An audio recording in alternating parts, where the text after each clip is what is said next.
Hi, I'm Robbie Lawler. What's up, Fight Family? This is your favorite MMA coach, Giagos, the Pitbull. Hey, what's up, guys? I'm Pedro Moises. This is Mike Brown. Guys, I'm Alexei Olenik. And welcome. And welcome. And welcome. And welcome. And this is We Want One Picks. And you're watching We Want Picks. To We Want Picks. We want picks. To We Want Picks. To We Want Picks. Hi everybody from American Top Teams.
What's going on, guys? My name's Jacob. Welcome to We Want Picks, the only channel where you get me. We are here for UFC Vegas 57, and I could not be more excited. We are going to do an hour before the fight starts, and then we are going to do a fight companion until I can no longer take it anymore. We're going to be able to see the lock of the week, JP Baze, hit in real time, and it is going to be big and fast and hard and long. We cannot wait. How is everybody doing in the chat? Can you hear me? Can you see me? Everything good? On a scale of 1 to 10, how's your day been? Everyone put in the chat, 1 to 10. How's your day been so far? It's a beautiful Saturday. Late start today, but we wanted to make sure we still got the live stream for you. Angelo is not here. He said, I might stop by later. I might, let me check the calendar. Let me check the watch. Might stop by later. But we know how that's going to go. So you get me again today. We're going to do the fight companion. We're going to do it all. Do the same thing we usually do on Saturdays. Look at bets. Look at the fights. We're feeling good. Let me do this thing before Angelo really gets upset with me. If you want 50 free dollars, go to WeWantPicks.com/bets. Sign up at any one of our 5 affiliates. Fill out the form on the website, and we'll send you 50 free dollars. That's WeWantPicks.com/bets. And that's how you do it. Looks like there's, we got Cody with the 10, we got a 7, we got a 6, a lot of 6s and 7s. Kim with the 8, until my streaks are finished and UFC starts, until my, stakes are finished. I was like, streaks are finished? We going streaking, Kim? What's going on with that? Nobody sent me an invite? Has anybody ever actually been streaking? Skinny dipping is a little bit different. Skinny dipping is a little bit more, streaking is like, that's the real deal. Streaking is like, you could go to jail. If you're streaking in the wrong part or whatever, that's jail time. That's big time jail time if you're in certain parts. And that's an issue for the rest of your life. We won't get into it. Let's get right into these fights, guys, because we always try to pack this in the hour. We're always lagging behind. Kim is already distracting me. So let's get right into the first bet. Vanessa Demopolis versus Jin Frey. First of all, I got to say both these girls extremely beautiful. Extremely beautiful. I got to get that out of the way. For this fight, this is like, I don't want to say a tailor-made fight for Jin Frey, but this should be an easy fight for her. As long as she does not end up on the ground with Vanessa, this should be an easy fight for her. Let me look at the bets immediately. You guys already know what I have for this fight. Let me switch this over. Boom, bam. Thank you, ma'am. Make sure you put, who does everyone, this is one of those fights where everyone is like really, really high on Vanessa. Like, she's for sure going to submit Jin. Or people are like, no, there's no way. So put in the chat right now if you think Vanessa or Jin Frey is going to win. This is the bet that me and Angelo placed. And it is plus, you can still get it for plus 120, which I think this is a good bet. What this is remember, Bet Online is the only place you'll find it. Vanessa Demopolis inside the distance decisional action. If you were listening to our podcast Tuesday we go live. I know a lot of people in the chat have already know the spiel. But if you're new here, make sure you like the stream. First of all, everyone like the stream. Subscribe if you're new. But on Tuesday, I told you guys about this bet. It was plus 190. Zach, we already got Zach in the chat donating all sorts of money. He says, still spots available for $5 DraftKings contest on the DraftKings League page. And great job, Jacob. Keep up the good work. We appreciate you, Zach. And I need to actually join that real quick, because I almost won it last week. Zach, did you win it last week? I think Zach won it last week. I got third, I think, because I got screwed with the Garam decision. Garam, we won't really get into that. But here we go. Let me accept this import this lineup. Boom, bam, and we're in. I have just entered that lineup if you guys want to. That should be in the description below to join the $5 DraftKings lineup. So, there you go. But this is the bet. This is inside the distance decisional action. What I think happens in this fight is Jin Frey wins a decision. Probably a boring decision. She kind of dances around. Vanessa will try to make it dirty. She'll push forward. We'll try to get this fight to the ground. But Jin Frey is too smart and too talented to go to the ground. You saw that against Ashley Yoder. Ashley Yoder, she would get in a situation where Ashley Yoder would fall down and Jin Frey was like, no thanks. You can stand back up. She'll do the same thing to Vanessa. But if this does get to the ground, if Vanessa finds a submission, you can get it for plus 120. I got it for plus 190. If you look at the money line, I pretty much got the money line, but if Jinh Yu Frey wins a decision, I get my money back on that. I put I think 1.5 units on there. That bet was frozen when I tried to do it. Really, very interesting. But this is, I think, the best value for sure. Because even if you like Vanessa, I don't think a lot of people think Vanessa is going to win a decision, right? They think that Vanessa is going to submit her. So if you want to hedge your bet, instead of taking the money line at 195, let's say Jinh Yu Frey wins a boring decision, you're going to lose that bet on the money line. If you take this, which I got at plus 190, you get at plus 120. If Jinh Yu Frey wins a decision, you're just going to get your money back. But if Vanessa finds the submission, you get plus 120 on that. So that is the how I feel about it. Let me scroll up.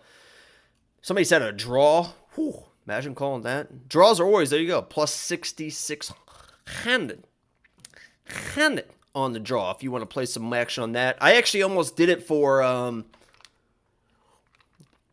I'm trying to think. I think I almost did it for the Moreno Figgy, the first one, and it was a draw. And I know everyone's always like, oh, I played this, I almost did that. But I think I almost did, because those guys are so evenly matched. 14 sharp money moves on Neil. Most action I've seen on a fight before. Very back and forth. Massive money on this fight. Where's it moving, Josh? Where's that money moving?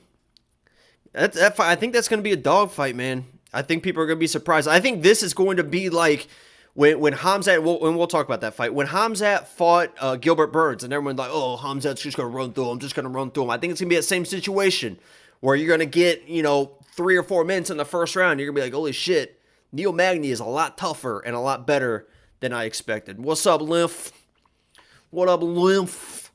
So that's how I feel about this fight. Any questions? Anything about the Jinh Yu Frey Vanessa Demopolis fight? You can kind of see the stats.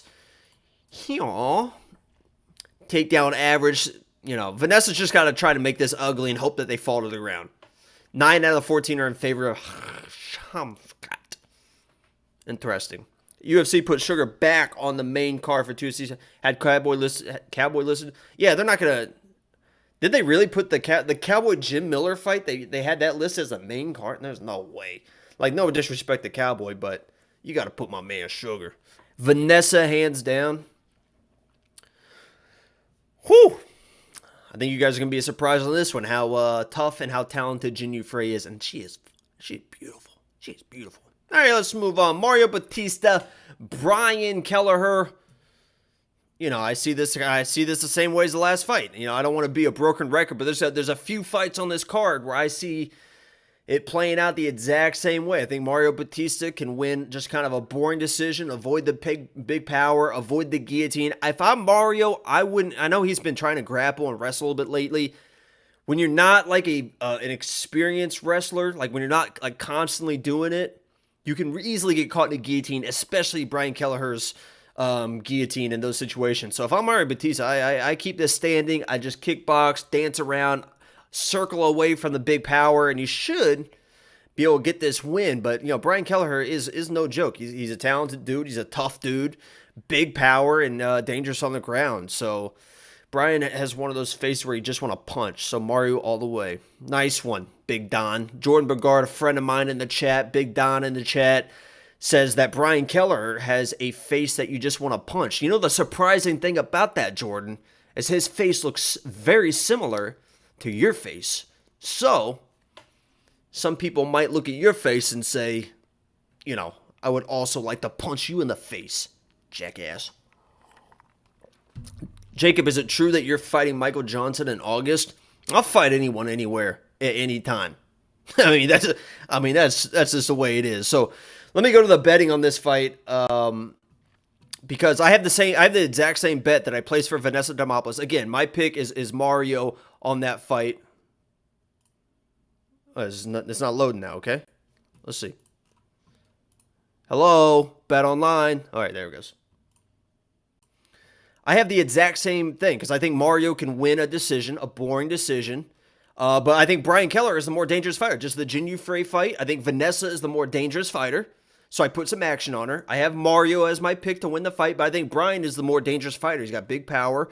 So let me get to the Brian Kelleher fight. What the hell is it? Oh my God, Z Tark with the $9.99. Can't stay today, but best of luck, everyone. Don't forget to like the stream. Everyone, please like the stream if you don't mind. Somebody asked, where's Angelo? Angelo was just like, who knows what Angelo's doing? Actually, he's at a birthday party is what he said. And he said, oh, you know, the birthday party was earlier today, so I don't know where he's at now. He's like, oh, I might join later. I'm not fucking joining. You're not doing it. Where the hell is am I looking right at it? Does anybody see the Brian Kelleher fight on here? There it is. Okay. Jesus Christ. It said Jamie Malarkey has a so we're funny. Oh, Logan Moore. Okay. So now we're being funny. Okay, so Jamie Malarkey is fighting Michael Johnson, and you say I look like Jamie Malarkey. Is Jesse in the chat? Can Jesse, can you ban Logan for life for being so disrespectful? We got a bunch of comedians. So this is the bet. This is the bet that I have right here. Exact same thing. Brian Kelleher inside the disc. If he lands the big right hand, if he finds the guillotine, I get paid out plus 120 on that. If he loses a boring decision or loses a decision, I just get my money back. I think I only put a unit on this one, but it's the same situation. You know, if you think Brian Kelleher is going to win the fight, there's your money line. If you just want to think if you think he can just win one round. You know, this isn't terrible value, I guess. Minus 150. What's the money line? Plus 165. He's got to win the fight. If you guys don't know, the plus 3.5. If Brian Kelleher just wins one round on 3 judges' scorecards, then you win this bet. He can lose the fight as long as he doesn't get finished. And if he gets a finish, you win the bet as well. I know it's a little bit confusing, but yes, ban. Thank you, Jesse. And ban Kenny too for laughing. Laugh out loud. Bunch of clowns. I'm not in the. It's late today. I haven't eaten. We're slapping bands left and right. Left and right. You look like Max Crosby if you know who that is. All right, Torque. This is how I get distracted, Torque. I'm going to Google this. Do you want to... Torque, if I Google this, I don't know who that is. I'm going to Google it. If this is very disrespectful, you know, you might get banned. So do you want me to Google it or not? Huh? Let me know in the chat, Torque. Do you want me to make this Google or not? Because if Max Crosby is someone that, you know... Huh? You don't know who that is? I don't know who that is. I know... Max Crosby. Okay. I know Max Crosby is. I didn't know the name, but I know who you're talking about. Raiders defensive end. Got it. I accept. That's fine. See, that's fine. If you say Max Crosby, that's a big... I mean, me and him are about the same size. You know, we're both... You know, if I was not doing this right now, I would probably be getting ready for training camp for an NFL team. 100%. You know, I've seen... as long as you don't say Carson Wentz. I know there's a lot of people that are like, Carson... Oh, you look at Carson Wentz. No. I'm a Colts fan, first of all. Go Colts. If you say anything about Carson Wentz, you're automatically banned. I'll tell you that right now. There's no Carson Wentz after last year, what we went through. No Carson Wentz in the chat. Let's stick to the fights, guys. Moving on. Jesus Christ. Max Crosby, I'll take that. I'll take that. Jamie Malarkey, I don't accept that. We're not doing the Jamie Malarkey stuff. Here we go! Lock of the week. Please put in the chat, because this is going to be dynamic. We're going to watch this together, and this is going to be back and forth. If you put in the chat right now that you think Cody wins, and JP Baze, when he smokes this dude, I'm banning everyone that put Cody. So Kenny, boom, Durden, you're going to get banned. Ooh, Kenny again, double ban. He's all over Cody Durden. Who do you guys think, JP or Cody in this fight? This is a very polarizing fight. For some reason, the fight's starting 45 minutes. For some reason, people think that JP Baze is not a good fighter or not a good wrestler. He fought Montel Jackson up in weight. Montel Jackson probably outweighed him by 20 pounds. Montel Jackson was a Somebody that wanted to be an Olympic wrestler, trained at the Olympic training facility for wrestling, wrestled for Team USA versus Team Japan in a wrestling match. The guy, all he wanted to be his entire life was a wrestler. Very good wrestler. Watch the first round of that fight. JP Baze, undersized, underweight, took him down, fully mounted him, and controlled him for a majority of that first round before he ended up getting tired. I think it was short notice for JP. This is a guy that was like almost an Olympic talent wrestler, and JP Baze is taking him down, fully mounting him, doing whatever he wanted to Montel Jackson. Cody Durden stands zero chance. Less than zero chance. If this is the chances that he has, it's here. Okay, if this is it's here. It's less than zero. He has a 0% chance to win this fight. JP Baze is the lock of the week. I've lost 3 in a row, and I refuse to lose again. There is no way. Look at all these Codys in the chat. Oh my, you got. Somebody screenshot this, please. Somebody screenshot this, please. All these Codys. Okay? Especially you, Jester. Jester, I've been waiting to just fucking rock Jester from the chat. 6-month ban, boom. Here it comes. When JP Baze smokes this dude, Jester's gone. He's the first one gone. I might just ban Jester for everyone else. He'll take the hit for everybody. Because JP Baze is about to smoke this dude. I promise you. We're going to watch it. Stick here. It's going to be probably an hour and a half. I'm going to be sitting right here. I'm gonna be. Do I get banned if Durden wins? First of all, I don't speak hypotheticals. Okay, Cody Durden winning a fight is like, oh, like what if I become the Bachelor and I finally find happiness and find a girl that actually likes me instead for my money? I don't speak hypotheticals. Okay, JP Baze is gonna win the fight. Now, with that said, let's look at the bets. Because if you guys want Cody, we might be able to find some value. This is what I do, okay? I find you guys value. If you guys watch these streams, the pre-fight streams, I usually have some pretty good intel on some bets. And the bets we place before the fights too, you know, usually we are feeling good about those as well. So let me get to this. Let me find a bet I like. If you like the Cody Durden side, let me see if I can find something for you. JP Baze, it's a pick'em right now.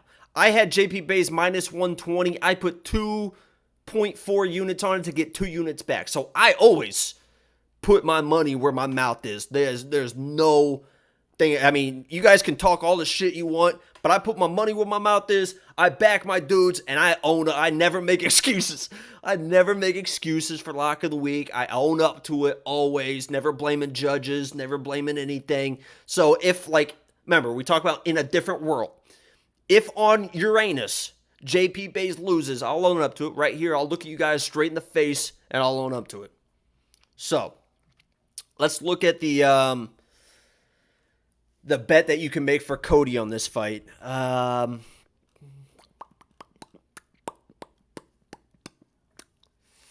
don't like any of them because he's going to lose. That's how it goes. Okay, moving on to the next fight. We are going to do Paiva, which I think it's Paiva. What were they saying at the, I blamed the judges for the rebots. I mean, I didn't blame the judges. They were absolutely wrong. I mean, there's no blame. It's not blaming somebody when you're obviously wrong. It's like if I'm driving my car, or let's say I'm just walking on the sidewalk, and you take your car, curb it, and just run me over. And I say, hey, jackass, I'm not blaming you. That actually happened. You hit me with your car. The judges, I'm not blaming the judges for missing the Hebos fight. They were just obviously wrong. They hit Hebos with their car. So, you know, it's not a blame game. It's just factual information. This is another one of my money line bets, guys. I got it at minus 140, 130, something like that. What are the odds right now for this one? This is a fight that I see should be. I love most favorites on this card. Almost every single favorite on this card I think should win. We'll see what happens. Remember, I went 10-3 Last week I went 10-3, and 2 of my losses were split decision losses. The Gloria fight, which I actually think she did win that fight, or I mean she lost that fight, but it was a split decision. And then the Garam fight, you know, I think that he probably could have won that fight if Herb Dean didn't step in at the end of that 3rd round. But we move on. So I'm pretty good at picking lately. I like a lot of favorites. What are we talking about? Morozov and Paiva. Raulian. This should be I don't want to say an easy fight for Sergey. Obviously, Paiva is tough, but he does get hit. He does get dropped. Sergey's a very technical guy. You saw that in the fight versus Douglas. The power that he possesses was dropping Douglas. He got a little overzealous, tried to chase the finish, and he paid for it in the 2nd round. That was a great comeback by Douglas. An incredible fight, honestly, because once Sergey got hit and he started running away, he was like, oh shit, like this is a bad situation for me. But usually he's a pretty measured guy, and he should be able to catch the counters of Paiva. If Paiva comes out a little too aggressive, the counter should be there, and Morozov should be able to win this fight. I don't see a lot of finishes on this card. I see a lot of favorites winning. This is another one. I placed a 1.4 unit, something, whatever it was on the money line when I got it to get a unit back.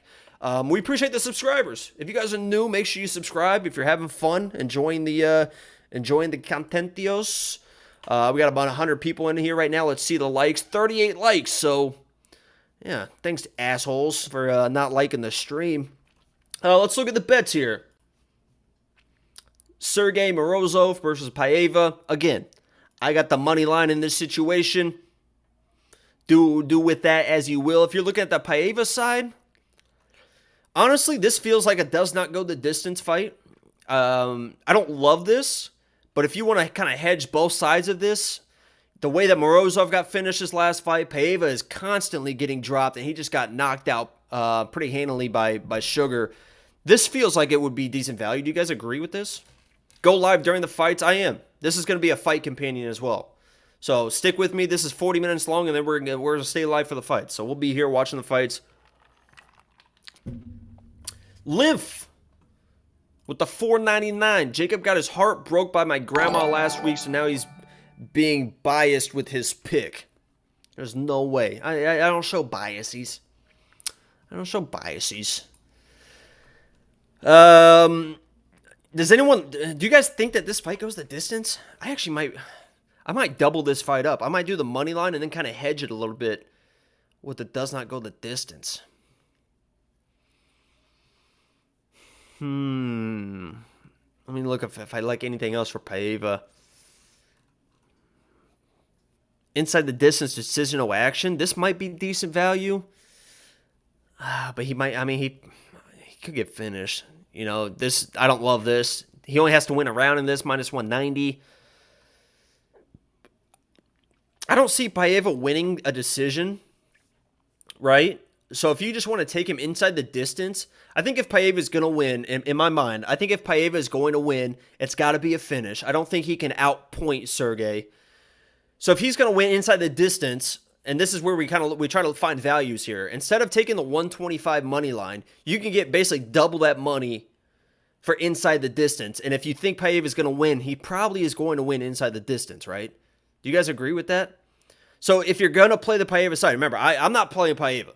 I like Sergey. I already have money on Sergey. But if you're going to play the Paiva side, instead of taking the money line, you might just double your odds and take inside the distance, because that's probably the only way that he's going to win this fight, is like a weird scramble and a submission, or he finds a knockout or something. So again, I'm not playing Sergey, I'm not playing Paiva, I'm playing Sergey. But if you're looking for value, instead of playing the money line, you might just go ahead and jump all the way to inside the distance, and just take that flyer a little bit. Agree? Disagree? Buddy's calling him Paiva. Yeah, no, I said it's Paiva. Okay, Paiva. Thank you. I asked, you're the only person that said, I literally asked when I brought up this fight. I said, I couldn't remember what they said at the weigh-ins, but I knew it wasn't Paiva, but nobody corrected me. So thank you. It's Paiva. I appreciate that. What you eating during the fights? I haven't eaten all day, and I'm dying, and I'll probably get food afterwards. I might get a pack of peanuts to eat because I'm dedicated to the stream. Nobody is more dedicated. Where's Angelo right now? Where's everyone else? Dedication. I haven't eaten. I haven't slept in 6 days. I'm on a 5-day bender. So there we go. Paiva lost against Kyler too. Yeah, I agree. I'm a big Kyler Phillips guy, and I think he lost that fight too. Kyler was dropped him pretty bad in the first round, and he survived. I mean, Paiva's a tough dude. He can survive, but he gets constantly hit. Constantly hit. Moving on. Let's look at this next fight, which is going to be what I said is the battle of the gas tanks. Because I'm a big, if you guys know me, I'm a big TJ Brown guy. I like TJ Brown, Mr. Arkansas Wrestling, him and Bryce Mitchell. I always throw Ryan Hall in there as a joke, but isn't there one more person? It's TJ Brown, Bryce Mitchell, and God, there's somebody else that they train with, I thought. Anyway, TJ Brown is just a relentless grappler. Nurdenbeek, however you say his name, also a very good wrestler. So we'll see. Sometimes in these matchups, you get two wrestlers and they just strike because they don't want to engage in each other's wrestling. I don't think that's going to happen. I know TJ will strike. He throws some big looping shots. But TJ, I think, is not going to be afraid to wrestle. This dude loves to wrestle on his favorite line. And he's moved out of Arkansas. Now he's at, is it Glory MMA? His favorite line is, I've never seen a striker out-wrestle a wrestler. That's his big thing. When he's facing strikers, he thinks he can just wear him down. And he does wear people down, but he gets worn down. He gets worn down himself as well. TJ Brown's a guy that will not stop when he's tired, but he definitely does get tired.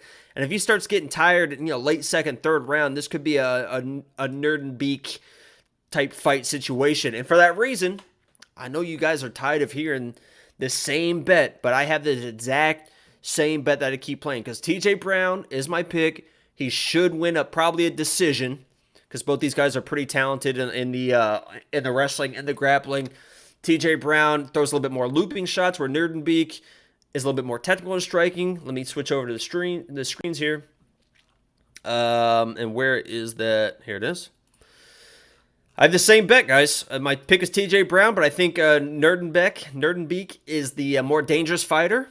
So if TJ Brown wins a boring decision, I'm going to get my money back. I think I put 1.5 units on this one. If Shailan wins inside the distance, which I don't think is very likely, that's why it's plus money, but I think he's probably the more dangerous fighter. I don't think he's got the power of TJ Brown, but I think he's more dangerous on the ground, I would say. Again, TJ Brown wins a decision. I get my money back. Shailan wins inside the distance. It pays plus 160. So my pick for this fight is TJ Brown, but I have money, a little bit hedging that for the Shailan side. So I've done that 3 times now. We appreciate all the subscribers, guys. Like the stream, subscribe if you're new. We do full card breakdowns every Tuesday night, me and Angelo. We do all sorts of stuff. So check out the channel if you guys enjoy it. Make sure you subscribe. If you don't enjoy it, we'll see you fucking later. So that is how I feel about this one. We're actually kind of cruising through this, I feel like, better than normal. Not a lot of distractions. Let's move on to the Carlos Ulberg and Tafa fight. I'm actually interested. Put in the chat right now who you think's will win this fight. And I'm going to, before I talk, I want some votes in the chat to see. Cornholio will get there. Patience, young Padawag. Dude, why do you keep writing? Vanessa Demopolis Virginia Frey is the only fight where forever alone Jacob is going to use the power of his tool, not his brain, to predict the fight. You've written it 10 times. We appreciate your comment. Please write who you think is going to win this fight. Carlos, Ulberg, Tafa. Ulberg is my lock. Ulberg, Tafa. Ulberg. I think Tafa is a better MMA fighter. Tafa here, it's pretty split. I figured it would be Ulberg as I can. I figured it would be Tafa makes it 30 in the small cage. Tafa, Ulberg by points. Yeah, this is a pick 'em for a reason, guys. And this is I just want everyone to appreciate the power of Jacob's tool. Hey, don't tell them. Tell the go on Instagram and let the ladies know. Josh Lux, Tafa by TKO. Ulberg is a wannabe Izzy dog meat fighter. Ulberg's size and speed worry me. No bet. Yeah, this is a back and forth fight. If you guys look at the stuff on Twitter and listen to different people, it's a tough one because Tafa is a talented kickboxer, and I know that Carlos Ulberg has this persona of like this world class kickboxer and stuff, but he's not Izzy, right? He's not Alex Pereira. He's not that level of striker, guys. He just is not. And in this fight, if you watched his fight versus Fabio, I know that he was the much more talented in that fighter, but he acted like he was like the world champ, hands low, chin up. Bisping was like, dude, he's got his chin way up in the air. Bisping was like, he's got to tuck that thing in or he is going to get knocked out. And sure as shit, at the end of the first round, Fabio, the water buffalo, dropped Ulberg. And it wasn't a bad one, but clipped him to a knee where Ulberg was like, oh, you got me. Like, if Tafa lands a shot like that on Ulberg that Fabio, the water buffalo, landed, it is going to be a quick night for Carlos Ulberg. So with that said, my pick for this fight is Tafa, because I think he's just as technical as Ulberg, but he possesses that big boy power. Big boy power. And he was dominating. I know he got knocked out his last fight, but he was dominating that fight versus an undefeated Russian who had a lot of momentum behind him. I think was Tafa the favorite of that fight? I don't think he was. That was a big undefeated Russian that came in. Tafa was just handling him until that guy finally caught that flying knee. So my pick for this fight is Tafa. I don't think Ulberg's that good. I honestly don't think. I think he's pretty overrated in general. But that's the power of the fights is we're going to see what's going to happen. Let's look at this, the bets here. Do I have a bet for this one? I'm trying to remember if I do or not. I don't think I do. So we're trying to find one. Let me look at the betting video real quick. Where are my bets at? I do not on this one. So let's find a bet that everyone likes. If you guys are playing this, it's a tough fight. It's Ulberg is actually, he's a plus 125 now. Wasn't Tafa, didn't he open as the dog? Hold on, let me look at this. We can look at this together. I got this up. This is why I have it up. We can look at it together. Where do these odds start at? Yeah, so Tafa started at the plus 120. Can you guys see that? Yeah. And look how much they've moved. Look how much they've moved.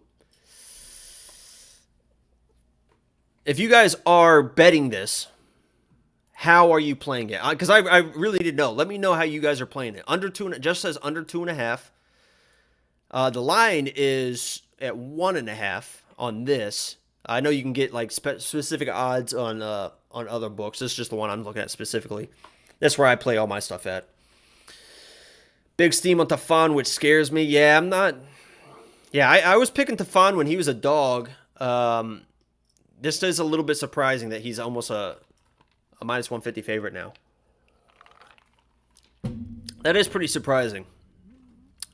Goes the distance? No, minus 170. That still feels like decent value. I think these boys really get after it. I don't love the under 1.5. This feels like maybe a late second round, something weird happening. What do you guys have? Tafa by KO? Do they have him by just KO on this one? They have it inside the distance. Yeah, so here's where we try to find the value, guys, for this one. Is if you're going to play, you can either do this, and this is probably how I would play this fight. In my mind, and we might get here, if you guys stick around for the live stream, we're going to do a fight campaign, and we might get to this point and remind me of this fight. I'm probably going to play this. But if you're pretty confident in your side, if you like Tafa or you like Ulberg and you're pretty confident in side, instead of playing inside the distance or the money line, because the odds are telling you right now that it's most likely not to go the distance, right? So instead of 145 for Tafa or plus 125 for Ulberg, you scroll down and you're getting better odds here, right?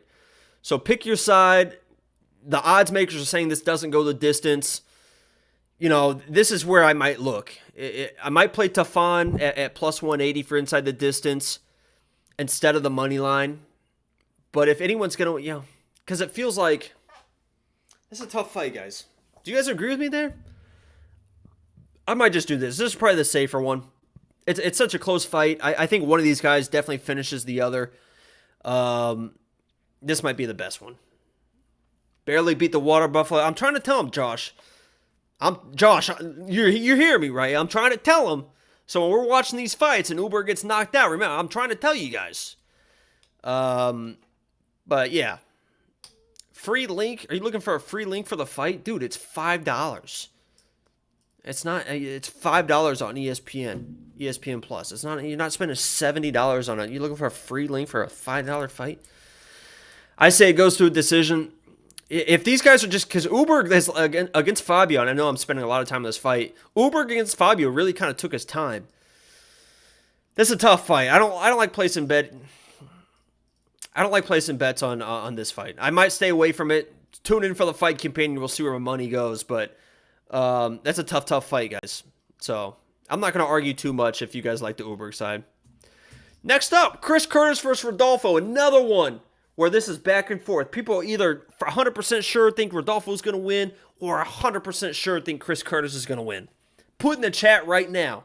Speaking of Tiny Cage, he said Tiny Cage scares. Speaking of Tiny Cage, this fight, thank God this fight is in the Tiny Cage as well, because this is going to push the action 100%. And I've gone back and forth. Please put in the chat, because I need to know who you guys are picking in this. Back and forth on this fight. I have no idea. No idea on this fight. If you guys want my official pick is going to be Chris Curtis. I told you guys, if you guys watched these streams, I told you guys he was going to knock out Phil Hawes and Brennan Allen. I'd said that if they try to strike with Chris Curtis, he's going to knock them both out. He did. Chris is more experienced, and that's where Ivan, that's kind of where I landed, is Chris Curtis has been here, man. He's been against grapplers. He's been submitted one time forever ago. I know Rodolfo is a different level grappler, but he's been there, man. He's been there, man. He's been there. And the thing that worries me is if you watch that Brennan Allen fight, Brennan Allen shot a shot and got to Chris Curtis's back in 27 seconds. 27 seconds it took Brennan Allen to get to the back of Chris Curtis. And Chris Curtis got him off, which that should almost say more to Chris Curtis than it does for Brennan Allen. But if Rodolfo gets your back, it's bad news. It's bad news. I can't spend a lot of time on this because we're short for time again. We keep running out of time on these, but I'll tell you where I put my money on this. It's a flyer. I think I put 0.3 units on it, and that's again. Chris Curtis is my pick. I took a little flyer here at Rodolfo in round one, and actually, oh my God, those odds moved. Because, listen, Rodolfo knows what he needs to do. He's not a stupid dude. He knows if he tries to strike with Chris Curtis, he's going to end up in the same fate as Phil Hawes and the same fate as Brennan Allen. And we saw Rodolfo kind of take his foot off the gas tank his last fight because he was worried about his cardio because obviously versus Anthony Hernandez, he basically died and then got submitted, and that was pretty embarrassing for him. So he kind of paced himself. If you're the Rodolfo side, you want him not to pace himself. You want him to just come out, try to shoot a blast double, a single leg, get this fight to the ground early. I think he tries to do that. So I put a literally 0.3 units on Rodolfo round one, and I think, let me check my thing. Yeah, so the odds, so I got plus 350 on this, which tells me that a lot of people are thinking the same thing. Obviously you see the Chris Curtis in round one as well. They think something is going to happen in the first round. So I think Rodolfo is a little bit more dangerous in that aspect for round one because Chris Curtis is a good striker, but he'll take his time. You saw that versus Phil Hawes. He'll take his time. So if you're looking for specifically round one, I think Rodolfo is probably the side to play because if he starts grappling early and gets this fight to the ground, it could be a quick finish. Again, Chris Curtis is my pick for this fight, but if I'm playing money, again, a big flyer, 0.3 units. I got plus 350 on this, Rodolfo round one. But if you look at this, I actually thought that, and these came down a little bit, I thought that I was going to be able to get some good value. It does not go the distance. Look at that, minus 650. Minus 650. Did the event even start? No. It starts in 20 minutes, and we're going to watch it live. I'm not going to have it on the screen, but we're going to do a little fight companion here. But minus 650 for does not go the distance. Angelo played this, and I actually do kind of like the value of this. Over 1.5. If Rodolfo comes in like his last fight, tries to pace himself, Chris Curtis can be slow at times as well. This could easily, very quickly get to over 1.5 at plus 115. So, how about the Bellator card last night? Listen, if you guys are follow me on Twitter, you know that I lost my entire life savings on the PFL last night, which was not a good situation. This is why you never bet on fights unless you do your own research.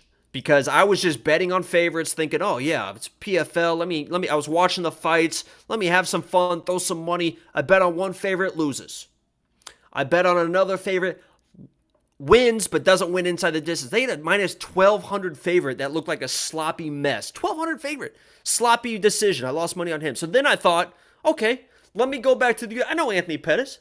I know my dude Anthony Pettis. He's got me, right? I put everything I had left in my account on Anthony Pettis. I was like, oh, he's got me. He's going to come out with the win. I'm going to be back, not up big, but I'll get my money back, be up a little bit. Let me put it all on Anthony Pettis.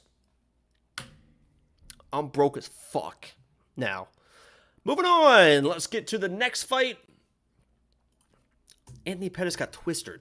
Umar, not a lot to say about this fight, guys. I have inside the distance minus 170, I think, for Umar. This should be pretty cut and dry in my mind. I know Nate Maness is a tough dude and it might not get finished, but let me look at the bets real quick, see if this line moved at all. I have inside the distance. I'm not going to do minus 1,200 on Umar. I'm not going to risk my money like that because anything can happen in a fight.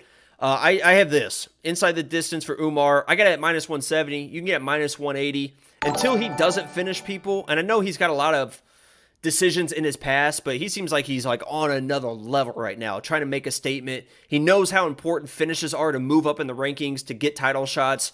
Until he doesn't finish people, I'm going to keep placing inside the distance bets on Umar. So, sorry for your loss. Yeah, no, it's Jesus Christ. I was watching that like Umar double chance KO or sub minus 160. That twister looked so weak. That twister was so weak, they didn't even call it a twister. They called it a modified body lock. And I guess his manager must be Ali Abdulaziz or whatever his name is. Because Ali posted a video saying that he's pulled off that same submission in a grappling tournament. And he posted the video. So he's pulled off that same submission before, but Nate gonna be a parlay buster? Jester. There's no way, right? I mean, I could see putting Nate, I mean, at plus 650, I could see taking a flyer, but there's no way you're actually confident in Nate. If you have money on Nate, fine. You know, plus 650, you want to take a weird flyer. If you want to take Nate by KO, plus 1,000, little flyer, whatever. But, Jester, there's no way you actually think Nate is going to just win. Abdelaziz, yeah. Ali Abdelaziz. Angel's actually worked with him before. So, if you guys are new to the channel, we used to have Nick Newell on here too. And Ali was helping Nick Newell out for a little bit. Let's move on. Because we got to go to... We got 17 minutes. Are we on the main card? We are. Thiago Moises versus Christos Giagos. Let me preface this by saying I'm a big fan of Thiago Moises. I'm a big Thiago Moises guy. I like Thiago Moises. I like what he brings to the octagon, brings to the cage. I think he got a little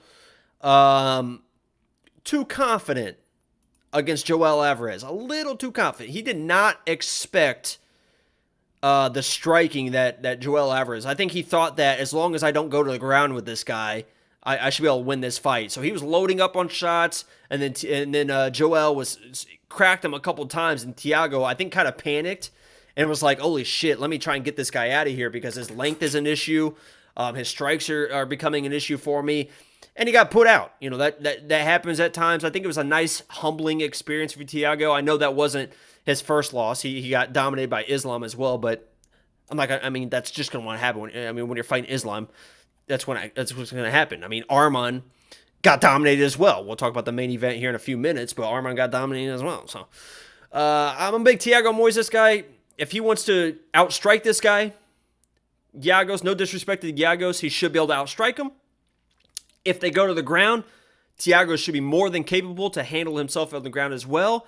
I have Thiago. I have a 6-fight parlay, and I'll read it off right now before I forget, before these fights, if somebody wants to tail me. They're all favorites. It's a favorites parlay. I think a lot of favorites win this card. Thiago's part of it. My favorites parlay, I got plus 950 on it. I only put a half a unit. So my parlay is Jinyu Frey. Should have no issues in my mind. Mario Batista. Should have no issues in my mind. Sergey Morozov. Should have no issues. TJ Brown. Should have no issues. Thiago Moises is the 5th piece, and the 6th piece is Rachmanov. So that's my favorites parlay. This bet, I don't have any action on this one. Let me see if I can find something real quick that I like. Again, I think this might be a decision. Well, I don't see a ton of do you guys agree that I don't see a lot of finishes on this card. I really don't see a lot of finishes. I mean, this is a pick'em for goes the distance. Thiago by submission. Jesus, look at Giagos by submission, plus 1,600. Who wants to take a flyer on that? If he hurts Thiago, gets him to the ground. Sheesh. Giagos plus 3.5. If you think this is a close fight and you think Giagos can win a round and it goes to a decision, you know, there's a little bit better odds for you. He only has to win a round. Inside the distance, I don't love any. See, I don't like this. I don't like a lot of bets. So this is not a card. Sometimes you can force bets, right? You can kind of put action on every single card or every single fight and feel, decent about a bet. There's a lot of these fights. Like this fight, does anyone have a bet on this fight? And what do you guys have? Because there's a lot of fights where I'm just like, I just can't find anything I like. Like, I think Thiago will win, but I don't love the 235 money line. I don't know if somebody's going to finish somebody. I could see a Thiago finish, but I definitely can see goes the distance. The wrestling of Giagos makes a difference. Yeah, if this is just a pure grappling match, I think it's a lot closer than the stand-up. But Thiago should be the much more technical striker. So I think Thiago keeps it standing up. But if Giagos wants to entertain the grappling, Thiago should be able to handle himself just fine. Yeah, didn't touch this one. Who are you more confident in, TJ Brown or Thiago? Probably Thiago. Because Thiago will fight a fight that's just technical and will take his time. He's got the experience. He's very talented. Well, TJ Brown will just like wrestle and wrestle and wrestle until he kills himself wrestling. Like I think they say like a horse will just like keep, if you don't stop a horse from drinking water, it will just drink water until it like dies when it's too hot. TJ Brown will literally wrestle until he dies and will not stop. So that's what scares me a little bit for TJ Brown, where Thiago is a very good fighter. Giagos by decision plus 350. You get a plus 375 on this. So I don't like anything, and I probably won't be live for this fight, but I might tweet. Follow me on my Twitter if you want. I tweet. I usually kill it. If you guys follow me on Twitter, put in the chat if you guys know that my live bets either before the streams or my live bets on Twitter are usually just fucking insane. Basically, TJ's an idiot. He's not an idiot. He's just like, the guy really likes to wrestle, man. He likes throwing haymakers, and he likes to wrestle, and he loves Arkansas. He talks like this, man. He has a good old time. That post-fight interview, if he wins, is going to be a good time because he's a good old boy from Arkansas. Let's move on to this fight, which is going to be a mess of a fight. No idea why it's on the main card.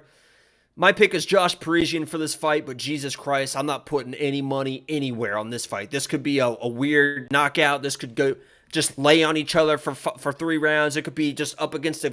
I think it's going to be up against the fence, them just like slippery, rotating themselves against the fence the entire time. TJ Brown is better than Thiago? No, he's not. Okay. TJ Brown is like a 500 fight, like not a 500 fighter, but he loses once for every 2 wins. Where Thiago's like a top 10 talented guy. No disrespect. I love TJ Brown. No disrespect, but Thiago is much more talented than TJ Brown overall. TJ Brown's a better wrestler. I would say TJ Brown's a better like overall wrestler, but definitely not a better striker. I'm staying away from this one. I'm not even gonna look at bets for this one. If you guys can pick who you want on this fight, it's a pick 'em fight for a reason. I'm picking Josh Parisian, but who the hell knows? That's gonna be this is like I need to walk the dog later. I'm gonna go walk the dog while this fight's on, and then get ready for the co-main and the main. So do what you want for this fight, guys, and God bless you for it. Neil Magny versus Shavkat Rakhmonov. Is it Rakhmonov? I think it's Rakhmonov is how you pronounce that. This is what I will say, and I mentioned it earlier. This, if Rakhmonov just smokes Neil Magny, that's what everyone expects, right? My pick is Rakhmonov. If he smokes Neil Magny, I have him in my DraftKings lineup. That's exactly what's supposed to happen. But we all thought that Chimaev was going to smoke Gilbert Burns, and all of a sudden, when he wasn't smoking him in the first round, that turned into a goddamn dogfight. Neil Magny is a guy that loves the clinch. And he's a guy that loves when fights just drag on. And he gets better and better and better. As fighters start getting worse, this dude gets better and better and better. In the third round, he's got you against the cage. He's taking you down. He's throwing elbows. He loves that clinch work. And Rakhmonov is a guy that's not, I think he's only been in the third round once in his career. So this is what I will say. Rakhmonov is my pick. He is the much more talented fighter. It's much better if he wins. He should absolutely dominate Neil Magny in the first round. But if Neil Magny survives that first round, this thing could get crazy pretty quick. Because Neil Magny, I'm tired of the disrespect that he's being shown. Neil Magny is no joke. This dude is talented. I know he's like, a lot of times he looks awful in the first round, which that does not match up well against Rakhmonov, right? If you're bad in the first round against Rakhmonov, that's the round you want to be at your best, because this dude is going to come forward. It might take you down. He might knock you out. But if this gets out of the first round, I'm just saying, be careful. This could be a live bet situation. If Neil Magny survives and Rakhmonov's taking some deep breaths, you might be able to get Neil Magny at like plus 700, plus 800, plus 900 live odds. And that's what I'll say about this fight. Next fight. And I have a bet. I have a half-unit bet on Neil Magny by points. So that's another one of my little flyers. I don't expect it to hit, but it'll be a nice I told you so type bet if it does hit. What do we got going on here? Now we got the main event. And listen. Main event, we got 8 minutes until the card starts. Stats. We got 8 minutes until the cat stats. And let me just tell you this right now. And we're going to clip this. And we're going to ship this across Twitter, across Facebook, Instagram, Grindr, Tinder, OnlyFans, CNN, Fox News. Clip it and ship it. Gamrot is going to smoke this fool. Gamrot is going to smoke this fool, guys. I'm tired of the disrespect that my dude Gamrot is getting. Armin is buying into his own hype. You saw it all week. He's talking about this. He's wearing the flashy shit. I'm going to do this. This guy's no issue. I'm going to dominate this guy. We're moving on. I'm going to be the champion. I'm telling you right now, he's looking past Gamrot, and Gamrot is no fucking joke. And this is going to be a dogfight. Gamrot, I'm telling you guys, and this is I know that I'm a little bit biased. I'm a big Gamrot guy, but Gamrot's a more dangerous fighter, guys. He is the more dangerous fighter. If you watch that fight, Armin, I know a lot of people are like, oh, Armin took down Islam. He didn't really take down, he took down Islam, but he didn't really take down Islam. He didn't do anything against Islam. Islam was never in trouble against that fight. And people were like, oh, but that was his UFC debut. He looked good against it.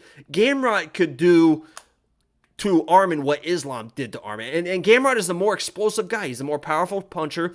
He's more dangerous on the ground. Armin wants to get you.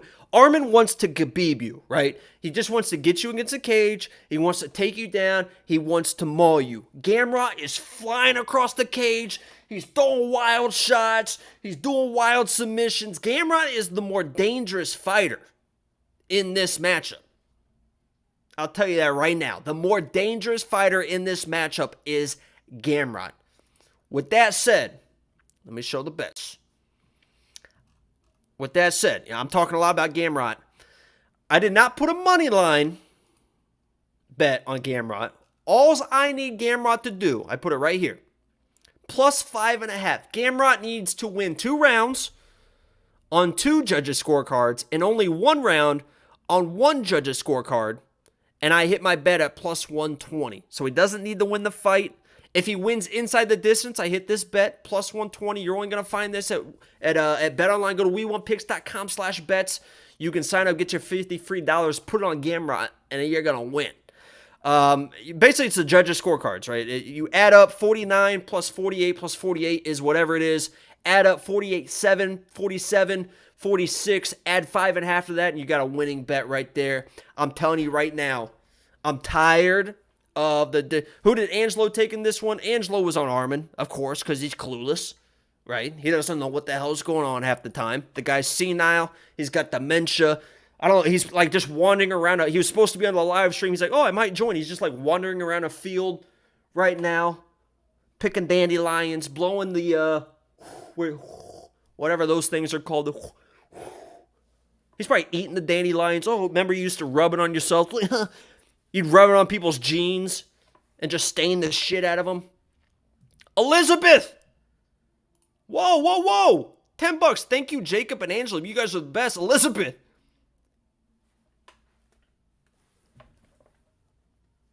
Where the fuck is Angelo?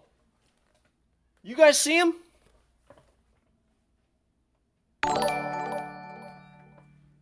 What the hell? No, we appreciate that, Elizabeth. I appreciate that. I know a lot of people like Angelo.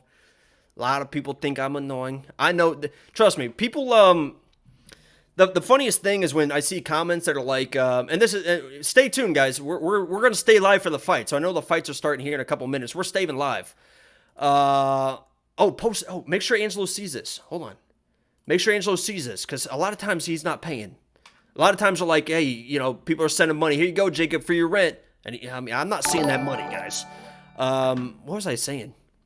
Oh, I see it a lot of times in the comments. People are like, oh, Jacob's so annoying.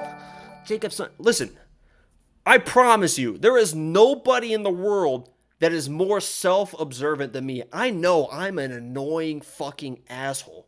I'm actually like a super nice dude. Like, if you guys talk to me on Twitter and stuff, we can go back and forth. I'm one of those guys that can be like, fuck you, you stupid, and being like, hey, you want to go get a beer? Like, nothing really gets to me, but I know I'm annoying. So, I was just telling Chris Riley how funny you are. Yeah, I'll try, Elizabeth. And Elizabeth, if you have any single friends,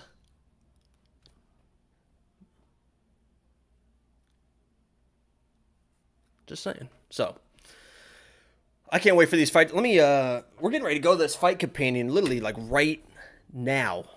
Let me close some of these tabs. Let me put this on the stream. I want to, first of all, before we wrap this up, we're not wrapping this up, the stream, we are going to Nui shoot his shot, go get, I'll keep my eye out for you, I appreciate it, that's all I ask. I feel like I'm a good guy, you know, just annoying at times, but, I want to thank you, if you guys are just here and you guys are going to watch the fight somewhere else, thank you so much for joining me. If you guys are going to watch the fights with me, we're about to get into it right now. It's 6 o'clock on the dot. 7 o'clock on the dot. I'm in my job time, cruising the streets. Oh yeah, we might get banned for that one, because that was album worthy. I'm in my job time, cruising the streets. Oh yeah, I got a real pretty little thing that's waiting for me. I pull up, anticipating good love. Don't keep me waiting. It's like Michael Jackson singing Usher. Anyway, I got plans to put my hands in places I never seen. Girl, you know what I mean. Focus up, guys. Come on. Jesus Christ. See how you distract me? I gotta connect my Bluetooth so I know what the hell's going on. So distracting. You guys are so distracting. It's unbelievable. Let me close out this one. Whoa. Let me close out this one. Whoa. We had 150 people got that little got a little free concert right there. I mean, usually those concerts will cost you some big money. It was free today. It was free today. Let me disconnect my Bluetooth here. Whether it lasts 15 minutes or 25 minutes, Gamrot is going to get smoked. All right. We hear you. Andrew, go ahead and come back. Go ahead and come back. Oh, I won't be here, but... Can't believe you're single. Ha ha ha, with the... Were you rolling your eyes? Could you imagine just... You're just sitting on the couch and me just walking around the living room and kitchen just... Oh, yeah. I'm a big Michael Jackson guy. Not, you know... Let me, hold on. Delete that VOD real quick. I enjoy... Let me, So, like, musically... So, like, if we're talking about, like just, like, singing and stuff like that, like, he's got good, decent music. I mean, it's not obviously not the best. Oh, boy. I gotta put up ESPN. You guys are just, now I'm in trouble. You guys just got me canceled, so. That was on you. We just got canceled, so I gotta text Angelo. Angelo. Little Michael Jackson comment just got us fucking rocked. Is this gonna connect? Hold on. My Bluetooth always has trouble connecting. Connect. Will you fucking connect? Hello? There we go. Jesus Christ. Angelo is eating an Angelo sub. He's probably eating.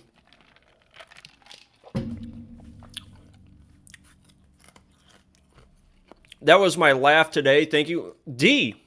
That was... You laughed? Hearing you sing... You guys were laughing at that? Is that what you guys were laughing at? I figured you guys were... Woo! I figured everyone would be like, woo! I gotta get the stream up. Jesus Christ, you guys are so distracting. Make sure you subscribe. If you like the concert, subscribe. Check out my OnlyFans for more. OnlyFans.com/thefreckled-salamander. That's where you can find me tonight. Where the fuck are the fights? There they are. Fight time. Let's go. Let's focus up, guys. We got lock of the week, 3 fights away. Have the fight started? Jesus, that's fucking loud. Holy shit. Turn it down. Holy fuck. That was all... I don't know if you guys heard that through the microphone. Holy shit. That was so loud. I had my headset, because I use this for the gym, too. Holy shit, that was loud. All right, let's back up. First fight. Put in the chat who you think's going to win. Are you going to make a Gamrot hat after the Armin dismantles it? Oh, Chris, that's a good idea, Chris. That's a good idea, because my boy Ryan Hall might never fight again. It caught me off guard because I had another window open during my lineups and just hearing you sing. Great voice. Hey, you ain't got to tell me. I was actually, not to get off on a little bit of a tangent here, but, while we're talking about it. So we had, I'm sure a lot of you guys were in choir. Let me know in the chat if you guys are, put 1 in the chat. Here, let's play this game. Put 1 in the chat if you guys were in choir as a kid. I'm talking like elementary school, this and that. Dee-dee! Dee-dee! Dee-dee! Hey, we appreciate that, Dee-dee. I think Dee-dee said that he was going to become a member, and here he is. So there you go. We got a bunch of ones in the chat. We got some ones in the chat for family for choir and school. Now let's play this game. Put number 2 in the chat if you were selected for advanced choir. We've got a 2 already. I see a 2 for me. Advanced choir as a kid. We would go around. We got off school. Like during the holidays, we would just leave school to go to malls and sing. I was one of those little kids that got bused to a mall, me and 12 others singing Christmas carols like "Oh, feel my head to me, fa la la la la. La la la la. Jingle bells. Jingle bells. Jingle all the way. Felder and Bisping. Yeah. I'm a big Felder guy. I was a Felder guy I love him as a fighter, and I know you guys will be like, oh, because he's the Red Dragon. Oh, because you guys look alike. That's why you like Felder. Oh, gingers stick together. I'm not a ginger, first of all. I promise you I'm not. I take my hat off, but my hair is like crazy long. It's like down to here now. Crazy long. But I like Paul Felder a lot. Him and Bisping work a lot better together too than Bisping. Bisping and DC get a little conflicting. Bisping and Cruz get a little deflecting. Felder works great with everyone. Oh, look, everyone. See? Everyone, I want everyone in the chat to say bye, Lymph. Lymph's about to get banned, guys. Everyone say bye. Well, I'll give it a few minutes for everyone to say bye to Lymph. Bye, Lymph. Everyone say bye. I'm an R&B singer and a songwriter. Mac lover. Very interesting. I'm a huge R&B person. I love R&B. Neo for me, like through high school and stuff, when he first got popular, Neo for me was like the end all be all. I loved Neo. Before that was like Marcus Houston. I'm a big Marcus Houston guy. There's so many people. I like Avant randomly. Obviously now it's like obviously Daniel Caesar. I like Brett Faiyaz is a big dude. Bryson Tiller, obviously. I like that kind of guys. You know who I like a lot that a lot of people don't know is Realist K. I wish I could play his music, but we'll get slammed. Yeah, Realist K. He's a good dude. Look me up, bro. 90s style creator. Mac Love. I'll subscribe right now for sure. I'll do it on my phone real quick. Mac Love.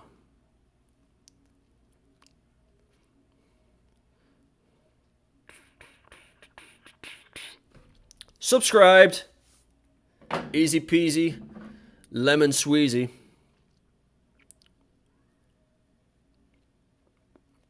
And we'll check it out later. If I could put it on the could put it on the stream right now, I would. I'd show it off, but I don't. Angelo doesn't like me doing that. Angelo lost his mind last week because something got copyrighted and oh, they haven't even made their walks or anything. We got all sorts of time to kill. I also like my if you guys want somebody, if you guys like I'm a big like R&B, like I'm a big like again 11 more subs to 6K. Oh, Angelo's in the chat. Can't join the live stream, but he's in the chat. We have more fun without you anyway. Yeah, we're getting real close to 6K subs. So if you guys are watching, you guys are new, you know, make sure you subscribe and let's get to 6K. We're getting really close to a million total views on the channel, which isn't crazy. 1 million total views. So with the kids, big boy. Look at he's talking to me. Ooh, Angelo's talking dirty. How you doing, Daddy?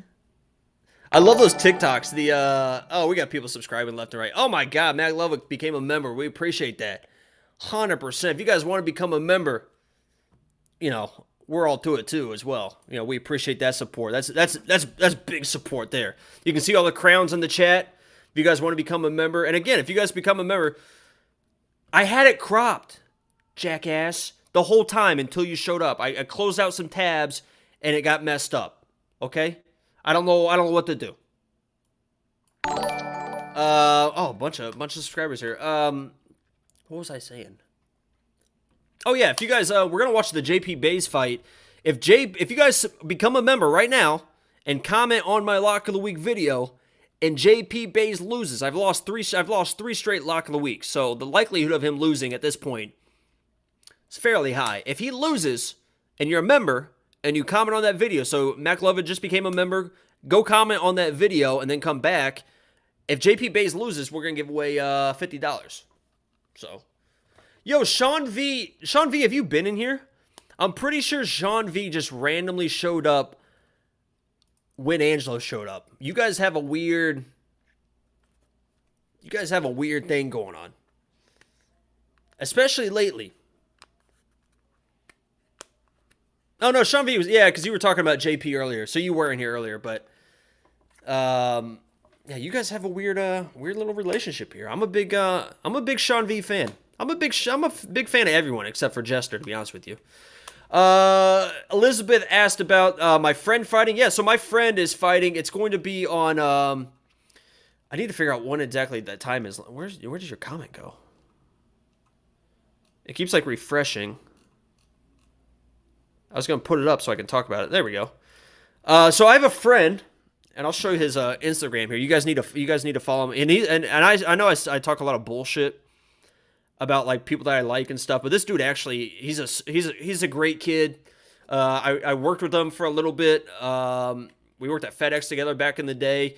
He was wrestled his whole life. Also did grappling, obviously jiu-jitsu. He's a brown belt. Wrestled in college, a D2 college. This is, I don't know if it's gonna focus or not. This is his Instagram, guys. And he's making his professional debut tonight. It's not going to focus. Is it going to focus? Here, I'll tell you. Actually, just focus as a point. Here, I'll put it in the chat real quick. Making his professional debut tonight on Fight. And it is... trying to figure out what the time is on that one.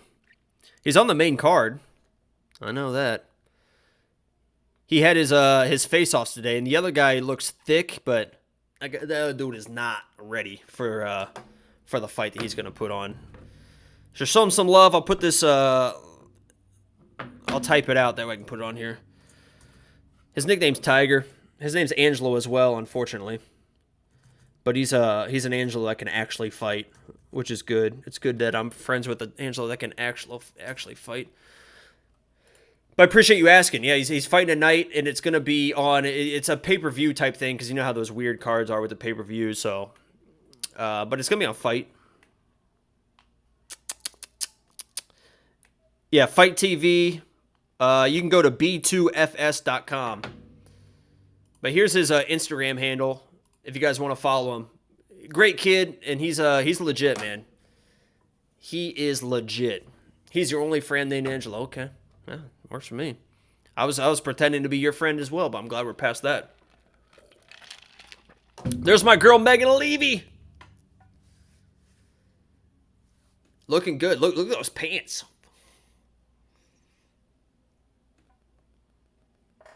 I put $10 on Frey by decision. That's about as much I'll put on this. Yeah, I think she wins a decision as well. Look at those pants, Megan Levy.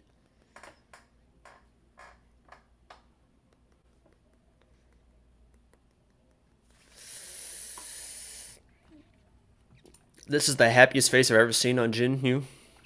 She is beautiful, by the way. I know she's like muscular, and some people don't like that type of stuff, but she is like legit. She is beautiful. And she's smart as shit too. I think she's like got like a double masters and stuff.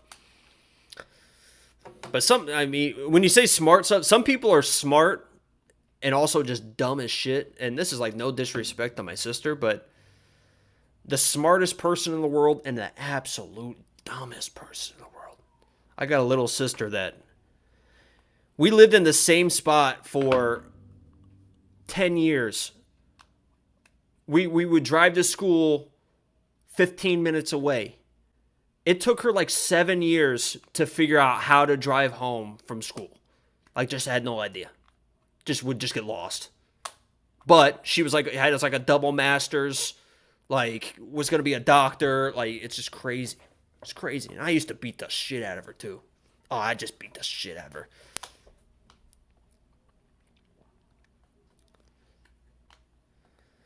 Who you guys got?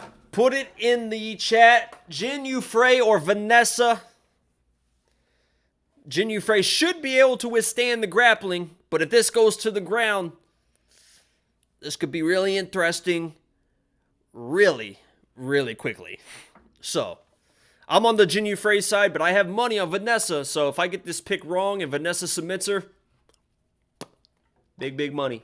Vanessa by armbar. Vanessa. Frey has the great ring smartness. I mean, that's her fight IQ really is good. You saw that against Ashley Yoder. Ashley wanted to engage in the grappling, and Jin Frey was like, no thanks. And Vanessa Demopolis is tough as shit. I'm a high school dropout and much smarter than my wife who has a doctorate. Yeah, I mean, it's crazy how that stuff goes. And people always talk about it. It sounds stupid, but like street smarts and book smarts, it's really a thing. You know, some people are just not observant to like everyday life. Like I have, Angela will attest to this. I have incredible street smarts. I mean, my street smarts. You drop me in the middle of any major city. Boom, boom, boom. I'm there. I'm here. You know, what's good? You know, what are we doing? Yeah, where are we going, huh? I'm on the subways. You know, I'm out on, Angela, what's that street? Canal Street. I'm hustling. I'm grinding. I'm selling Rolexes. I'm selling, you know, bootleg Seinfeld DVDs. I'm doing it all. I'm surviving. In the country, too. You drop me in the woods, Survivor, man. Easy peasy. I'm building campfires. I'm taking down deers.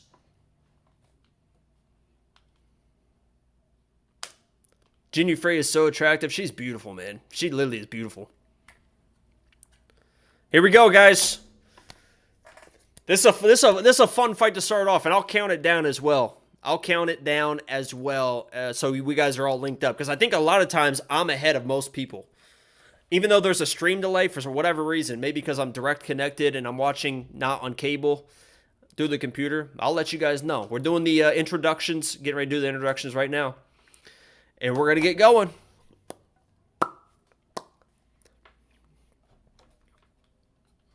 I'm about to make a ginger ale whiskey. Let's get the night started. I haven't drank, actually me and Angelo from this channel, I had to hang out with him for his birthday a couple weekends ago. That was the first time I've drank since like January or February, I think. I've been doing the workout thing, been trying to stay away from it. I get my buzzes elsewhere. I get high on life. That's the only high I need. Lock of the week right here. A lot of people said Vanessa lock of the week. So there's a lot of people going to end up on the wall of shame. What's my drink of choice? I just drink beer, man. When I was a kid, from like 19, like when you first start drinking, like 18, 19, from like 19 to like 25, I did not drink beer. And my parents always had vodka around. So I would show up to every party with a water bottle of vodka and a 2-liter of Sprite. And I would carry it around the party. That was me. From literally like 19 years old to like 25 until I finally started drinking beer.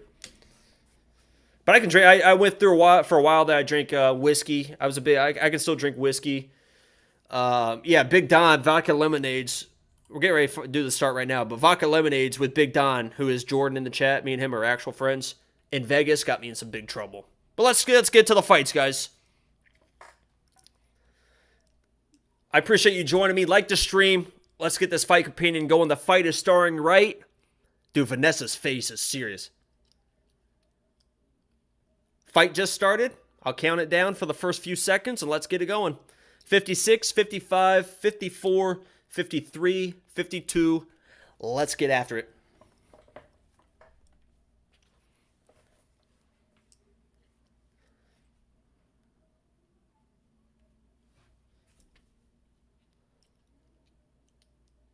Good pressure by Jin early. Not getting too crazy. I'll be surprised if Vanessa can get this fight to the ground without Frey, you know, like going to the ground herself. Like if Demopolis like shoots a single, oh, Frey slipped there and you saw the panic. She almost slipped to the ground and she was like, oh shit.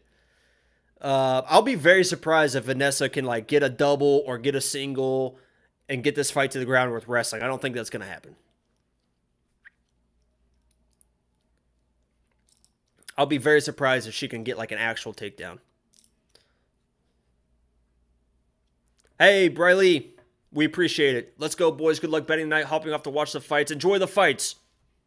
We appreciate you stopping by 100%. Briley. It's got to be Briley, right? Oh, I might have fucked that up. It's got to be Briley. Hey, Angela, did you listen to me and bet draw in the JP Baze fight? Does anyone actually put money on a draw? Oh, good little pop there by Frey. So this fight is going exactly how it should. It should be Jin Yu Frey just touching her the entire fight. Just touching her, pressuring her, touching her. And Vanessa will be there. She'll be there for the whole fight, but as far as like a technical striker, I mean, she's not a better technical striker than Jin Yu Frey.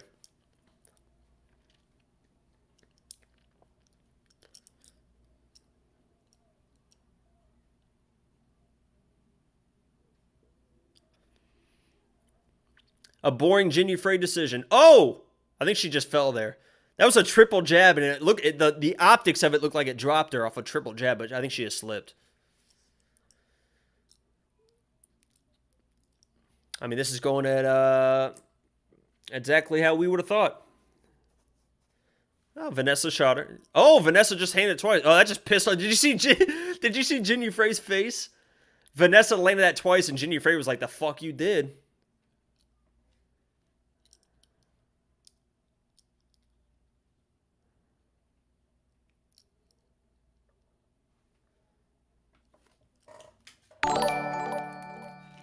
She got that back. Hey, we appreciate the subscription. Demopolis striking looks good. Yeah, does it look good? Yeah, you want to rephrase that? Because she's getting a little pieced off a little bit. Pieced off? Pieced up a little bit. Gotta go, Jacob. I'll pop back after Baze gets whooped. Jester, I appreciate you stopping by, man. But it ain't gonna happen.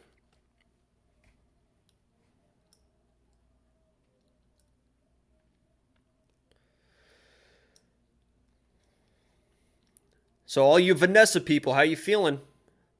All you Vanessa's gonna sub her, Vanessa's gonna sub her.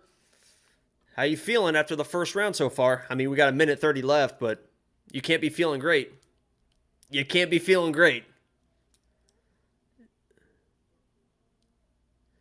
Oh, Jin Yu Frey's ear's bleeding. Oh, there's a takedown. Oh, she got her down. That was a good... Oh, boy. She got her down. That was a great take. That was surprising. That was a great takedown. She won the round off that, too.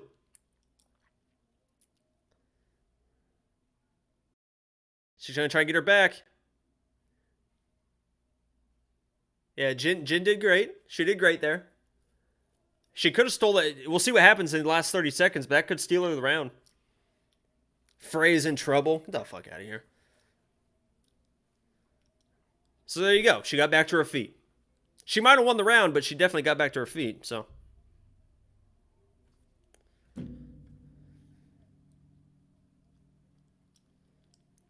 And some of the judges might think, you know, that wasn't enough. She got her to the ground, but she did nothing with it.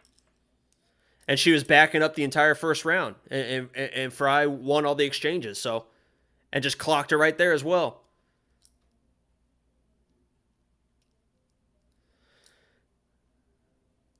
So I think this is probably 1-0 Demopolis because of that takedown. But, you know, Frey got back to her feet, was never in danger, and was pretty much dominating the striking. Obviously, Demopolis, you know, snuck a few strikes in there, but it's probably 1-0 Vanessa. That takedown probably won of the round. But I'm saying, all you people that were like, Vanessa by sub, how you feeling? How you feeling? Because there was a lot of people in here. 1-0 Frey, she did nothing with the takedown. It's tough. I mean, judges love takedowns, man. Frey went round one. Frey round one. We'll see. Who are the... did they announce who the judges were? Because if it's Chris Lee, if it's Sal D'Amato, we don't know what the fuck's going on. We don't know what's going on. Frey did nothing except for just, like, touch her every time she threw something, Sean. Frey did nothing but win pretty much 90% of the striking exchanges. That was an impressive takedown, though. I didn't expect Demopolis to have a takedown like that. That was pretty explosive.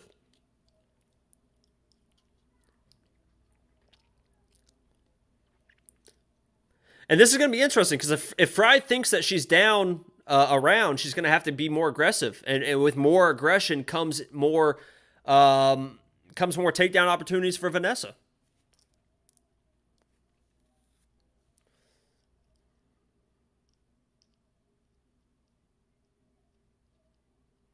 If the odds change after the round, then you're in trouble. Yeah. But yeah, but the judges is like, who knows? Didi's feeling good. Like, look at Vanessa's face, and people are like, oh, Jinyu Frey didn't do anything. Except for break her nose. See, that's the takedowns I expected. That's the takedowns I expected. That was an awful takedown attempt. Try to roll through it. That's what I expected from Vanessa. And if she's already doing those takedowns at the start of the second round, that's not good. If you guys are on the Vanessa Demopolis side right now, that's not a good look. That was her second takedown attempt. There was nothing in that. She just tried to roll through it to try and catch a leg. That's not a good look for Vanessa. Because now she's getting touched up even more.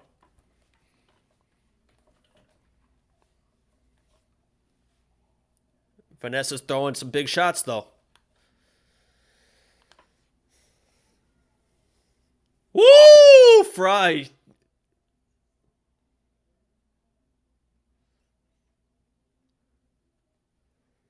They said Demopolis landed that. I thought Frey landed that counter.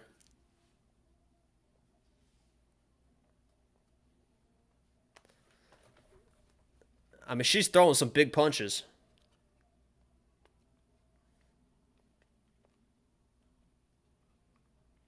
Looks like another shot's coming. Feels like another shot's coming. Feels like another shot's coming. Dude, Jinyu Frey looks like a fucking killer. Look at her face, man. Yo, she just wants to kill somebody. Look at her face in there. There's that shot. Another bad shot. No issues. Vanessa's getting a little desperate. Vanessa's getting a little desperate. Her face is getting a little bloody. Getting a little desperate. Ooh. Big head kick.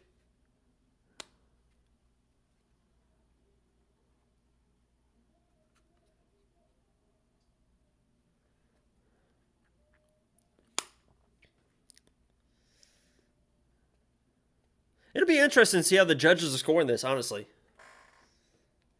It'll be, honestly. Because even in these exchanges, I know that Frey's touching her up, but Demopolis is throwing power shots that she's halfway landing. But, I mean, Jin is controlling the striking 100%. Where'd Sean V go? Frey's doing nothing.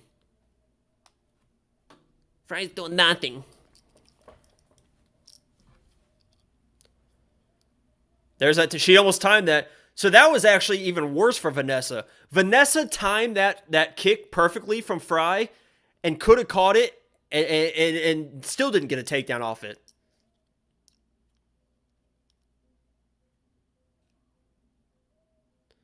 Vanessa's putting the pressure on now, but she's going to pay for it. Who's next for Erin Blanchfield? Blanchfield did not look great in that fight. She was losing that fight. That was a Hail Mary fight, or Hail Mary finish against JJ. There's a good shot, but stuff. She tried to steal the round again. That was a good shot. Jinyu Frey is so well-rounded, guys. And so strong. Jesus, is she strong. This could be 1-1.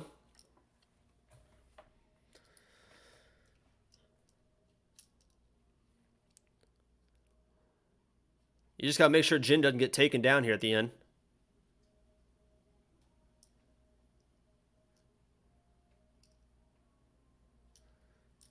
It's probably 1-1. It could be 2-0 could be 2-0 Frey, but it's probably 1-1.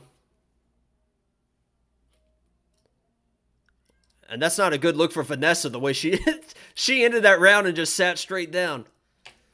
Frey 2-0, it's pretty clear in my opinion. I'm not going to go that far. It might be 1-1.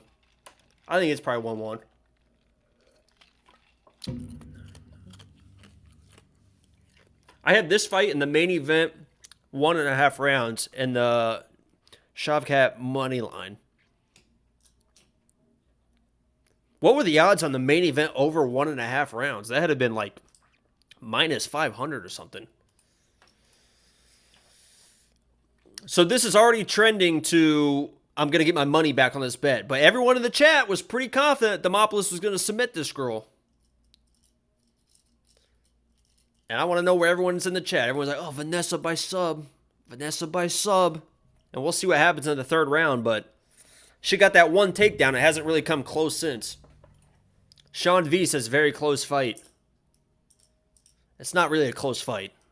Demopolis got one takedown that she might have won a round with. But as far as the fight goes, it's not a close fight.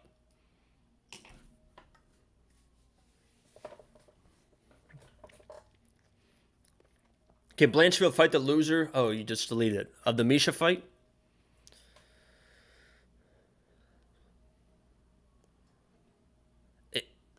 Immediately tried for a takedown and did not get it. I think Vanessa's tired. If she went for a takedown early, she knew, like, I need to go for a takedown early. Oh, they're going for it now. Vanessa's going for it now. Jinyu Frey needs to get her respect. Vanessa's going for it.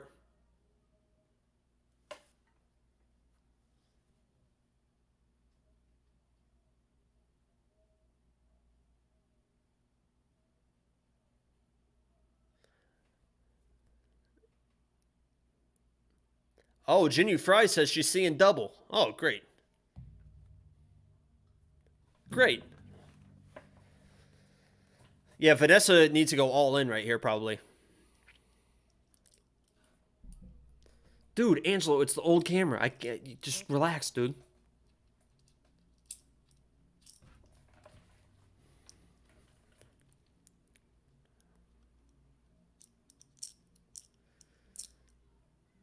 Jin needs to get out of here. She's going to lose this round and lose the fight if she doesn't get out of here.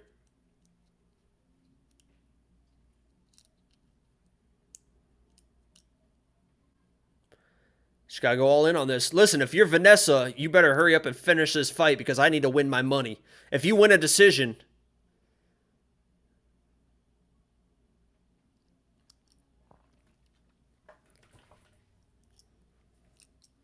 All three sure dog... Yeah, but sure dog judges don't mean... I mean, these judges don't.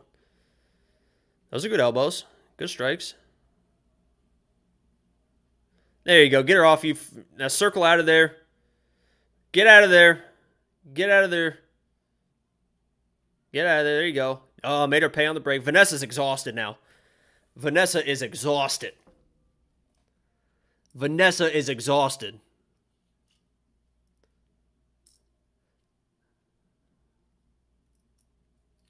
Yeah, Vanessa's, or Jinyu Frey's like blinking out her eyes. She definitely is,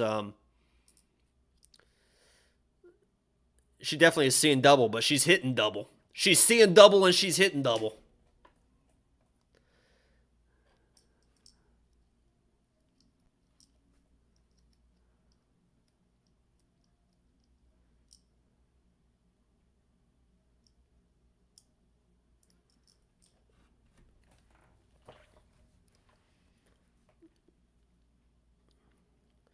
Demopolis should win easy, but who knows with the judging lately?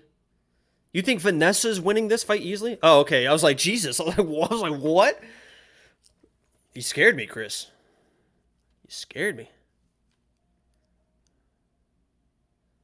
She's in on a single. Stuff the head. Get your foot out of there. Punch her in the fucking head when you're doing this.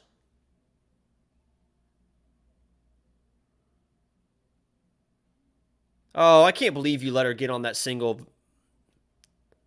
Don't you do that.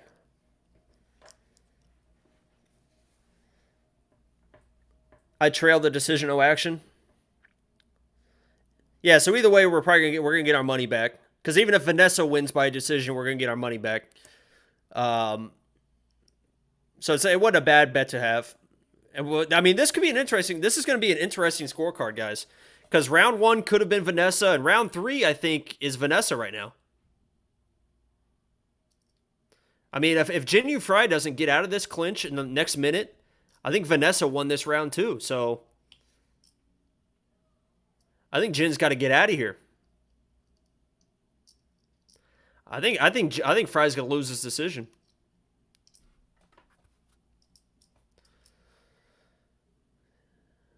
Right, and Felder's talking about her right now. She's just holding her against the cage. She's throwing some strikes in there, but I told you guys that it feels like a lot of decisions this card. A lot of decisions. We'll see how it plays out, but I think Demopolis won this fight.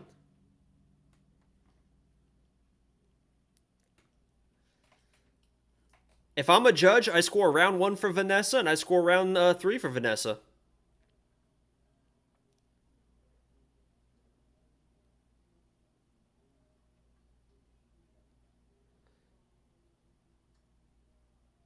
Imagine Frey just won it with those last strikes.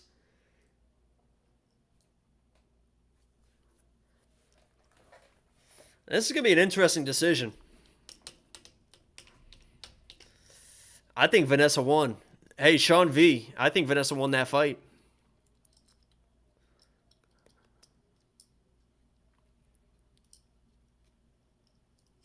I think Vanessa won. I think she won the first, and I think she won the third. I think she definitely won the third. It's going to come down to the first, and she got a takedown in the first round. You get the takedown, you win that. She won the third round.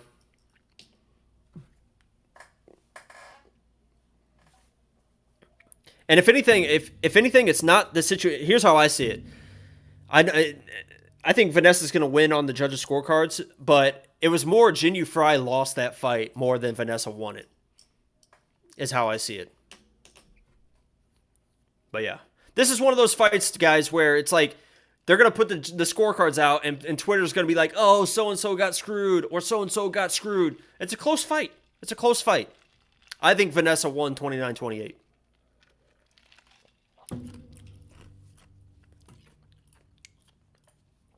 And we got our money back, so we got some money to bet with now on our bet.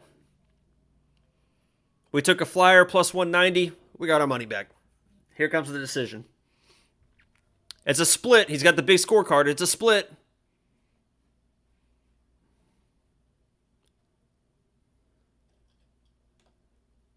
Oh no, Sally D's on Frey, so you know she lost.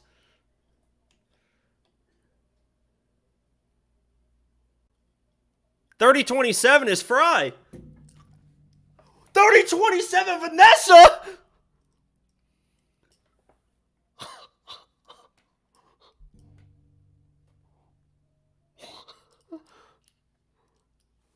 $30-27 Vanessa.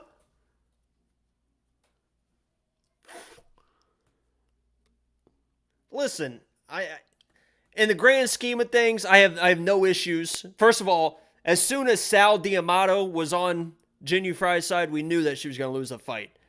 And I have no issues with Vanessa Demopolis winning the fight. I thought she won the fight 29-28. 30-27? 30-27?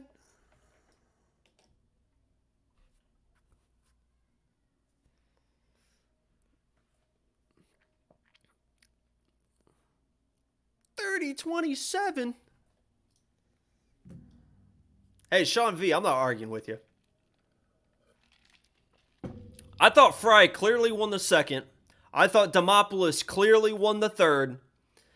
In the first round, Demopolis won the round with the takedown. She was getting pieced up, but she won the round with the takedown. Yeah, she jumped in Rogan's arms as well. Sean V, classic super cocky when he gets a decision. That is true. But to Sean V's credit, Sean V acts like an asshole a lot of times, but he does own up to his stuff when he's wrong. But he is the worst to deal with when he's right.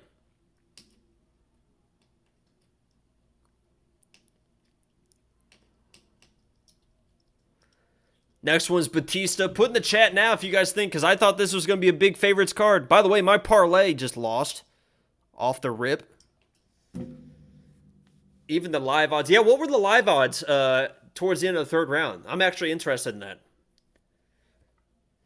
What were the live odds for Jinyu Frey at the end of that fight, basically?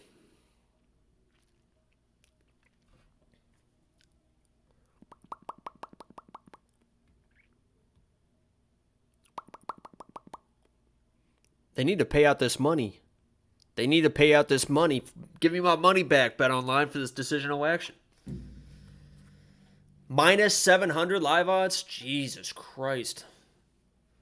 Holy shit. Lock of the week hits again. That was a big, a lot of people have Vanessa lock of the week, but a lot of people were like, oh, Vanessa by sub. Vanessa by sub. She's going to armbar her. She's going to armbar her. I don't understand the judging. Guys, this is all, I don't understand. God, it's so frustrating. The fix the judging, it's so easy. Instead of 3 judges, make it 5 judges. Just make it 5 judges, because when you have 3 judges, it takes 1 judge to fuck shit up, basically, right? I mean, I guess it takes 2 because the majority, but if you have 5 judges, you're going to get it right the majority of the time. The majority of the time. If you want 5, do it. Have 5 judges, make 4 judges, people judges, and have one of it being like a computer scoring system. Like the PFL, I think, has their own scoring system or whatever, or like the Sherdog scoring system, whatever the scoring system is, make it computer automated. So you have 4 people judging, and then a computer as well. And that will solve every issue, basically. Having only 3 judges is ridiculous. 3 judges screws everything up, especially when you have 3 judges and you have Chris Lee and Sal D'Amato, people that are just constantly wrong with no repercussions. And I'm not talking about that last fight, right? That last fight, I have no issues with the last fight. The 30-27 is crazy, but overall, I have no issues. If like Sal D'Amato had it 29-28 for Frey, fine. The other guy 29-28 for Vanessa, fine. You know, but overall, if you just make it just 5 judges. Have 5 judges and it fixes most issues. Most issues. Most issues. Is anyone going to ride the upset train? What did Frey do that Vanessa didn't? Frey was pressuring most of the fight and was just touching her. I mean, look at Demopolis' face. Was touching her up. But I'm not going to argue. I mean, I'm not going to argue that Frey won that fight. I thought Vanessa won the fight, so.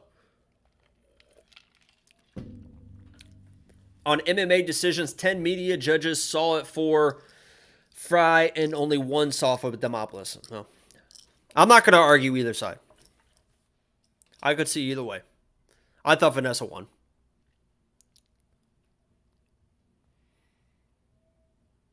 Precision picks.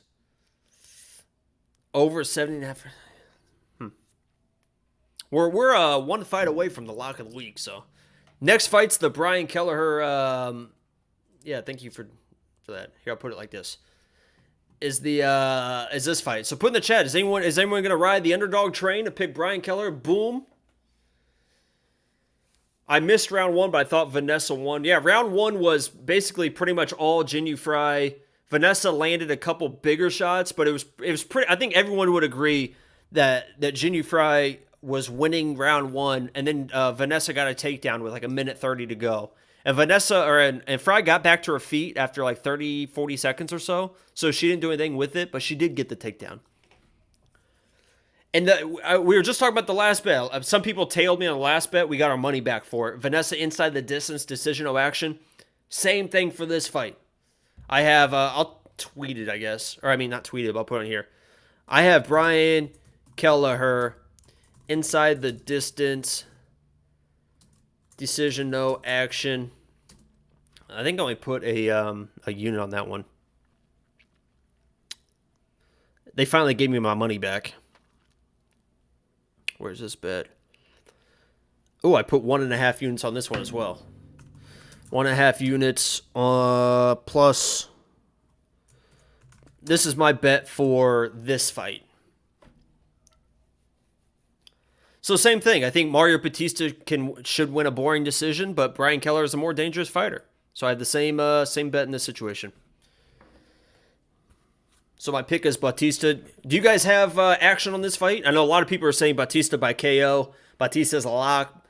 Brian KO inbound. Does anyone have actual? I know a lot of people throw out like, oh, should happen. If you have actual money on the fight, let me know what you guys are betting, because I have my phone ready, and I will tell you. Like Jester throws his. I know Jester's not here right now, but Jester will throw his bets out there. I'll tell you guys if you guys have some bets that I like. This is the one I'm playing for this one. Jacob, you should have made Rodolfo your lock of the week. It crossed my mind. I picked Chris Curtis in that fight, but it definitely crossed my mind.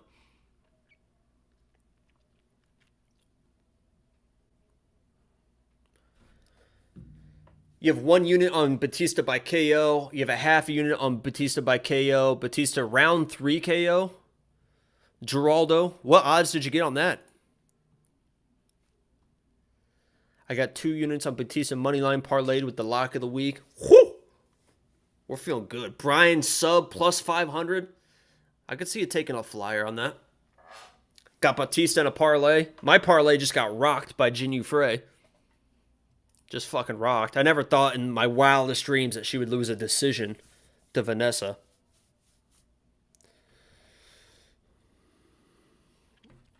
Never thought she would lose a decision like that. Vanessa won rounds 2 and 3 of the fight, but watching you could see Frey was a better striker. Jinyu Frey won the second round. In my mind. Ryan's got plus 400 on the KO. I'm still shocked at, 30-27. I thought Jinyu Frey clearly won the second. I thought Vanessa clearly won the third. And the first.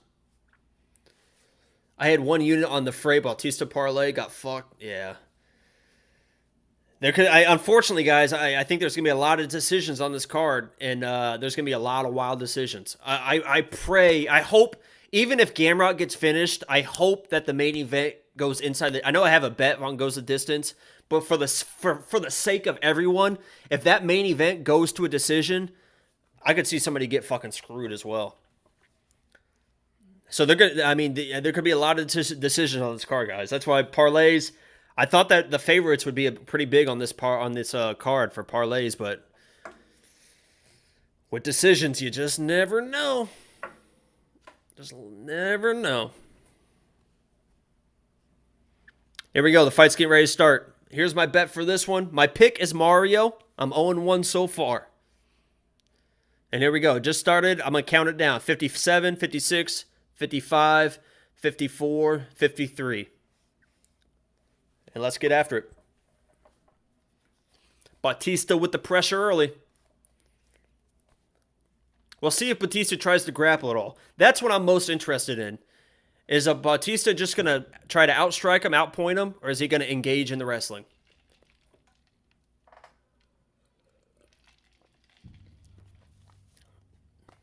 Yeah, I'm usually ahead of people. So if you guys want to pause this stream to catch up or whatever, again, I'm at 40, 20, 19, 18. Otherwise, you guys are going to know what's going to happen before it happens. And if you guys ever need a countdown, like if you just joined and you're trying to time it up, let me know and I'll count it down for a few seconds. There's the first one. There it is. The first takedown attempt. And you saw Kelleher go for that guillotine. It wasn't a strong guillotine, but he definitely went for it. And Brian Kelleher off his back shouldn't be super dangerous. He's got a guillotine, but I don't think he's super dangerous off his back. Yeah, that was a good takedown. He's starting to incorporate that more and more into his fight game plan. And if he can pull it off, I mean, that's because he's already a pretty dynamic striker.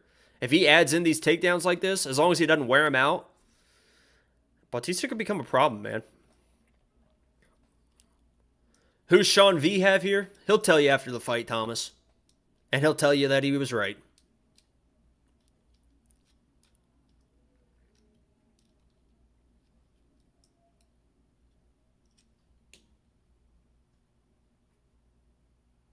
There's the guillotine again. He's trying for it. He's trying for it. His hand's under it. Yeah, Bautista knows. That's good camp work. You could tell they trained that. Yo, C-Note. What's up, man?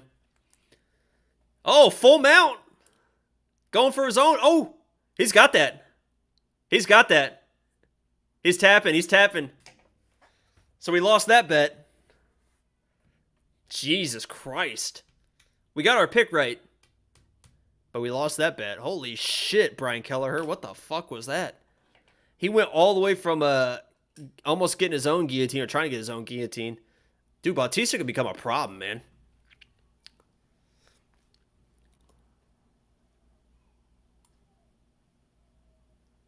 Did Angelo, are you still in here? Did Angelo pick Kelleher? I think Angelo picked Kelleher. Dude, Bautista could become a problem. That was pretty impressive, man. Jakey, you should have tailed me. Yeah, I already had this action on it, so I did. What a bum. Now we got lock of the week, guys. About to win the big money. About to win the big money.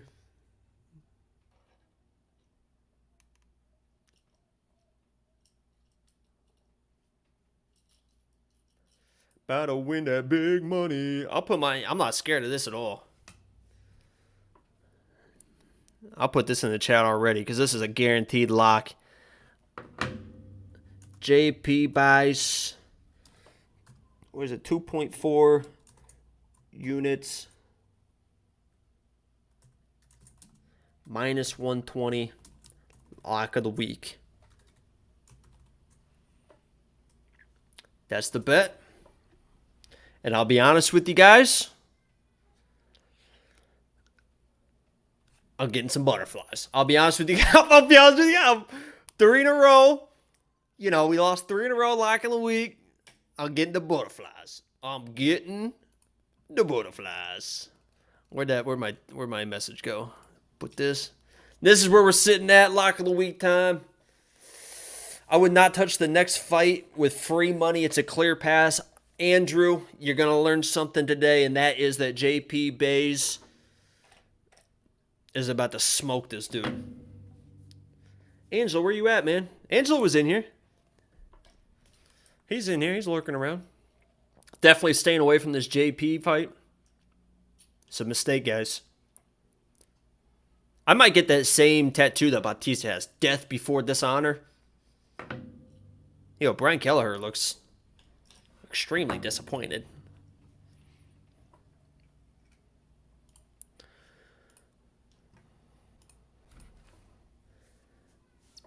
Baze only winning by fluke sub or corrupt judges. Yeah, he's gonna win by knock this dude the fuck out. What would you qualify as a fluke sub? When he takes this dude down, mounts him, the guy gives up his back, and the same thing that we just saw happens again. Is that considered a fluke sub? Better be right, Jacob. I've never been wrong. I have never been wrong.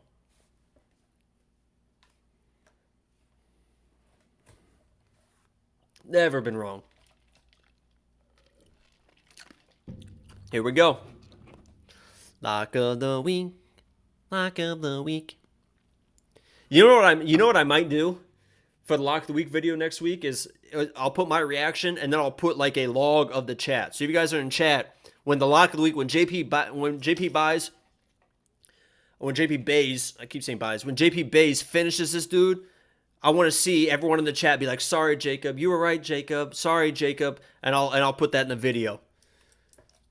Sorry, Jacob. Wow, you're so smart, Jacob. Wow, you're right. You were right, Jacob. You tried to tell us. You tried to tell us, Jacob. Wow, King Jacob. I want to see. That's what I want to see. King Jacob. Bow down to Jacob. All that shit in the chat. And I'll screen record it, and we'll put it in the video. I just want JP to win because of all the crap he went through, plus Jacob's loss of the week will end as well. Listen, if you guys, I understand if you guys don't want to pick against JP Baze, but if you aren't rooting for him, I don't know what to tell you, man. That dude's been through fucking hell, and you got to be pulling for the kid, right? I know that some people are like simping in here for Cheyenne and stuff, but Jesus Christ. Nice dick, Jacob. If I had a nickel, Angelo, for every time I heard that, I wouldn't be sitting here with you, I tell you that. I would not be sitting here with you. I might be sitting here. I like doing this, you know? Who knows? Jacob, I'm pretty confident Cody wins this probably by finish. You better be the first person to apologize.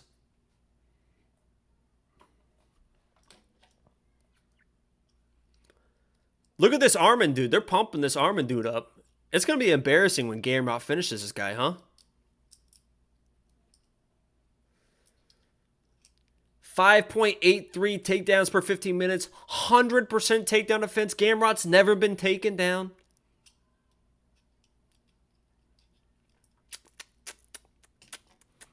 Suppressing smart-ass comments. That's probably smart, Kenny.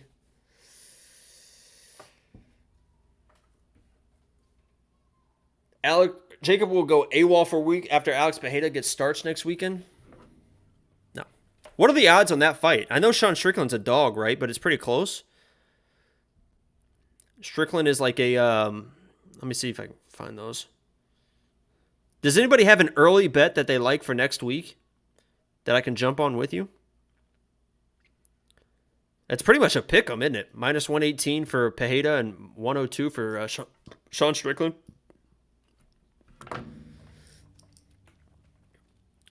I'm scared, Jacob. Better be right. I'm going to lose big time. Hey, I put my money where my mouth is, so when you're losing, I'm losing too. And trust me, I've been up units. I mean, I've been killing the live bets and stuff, but my lock of the week has not been helping because I do put money on my lock of the week every single week. And normally I'm up big, right? Because they're always an underdog. And when they win, it's usually up big units. But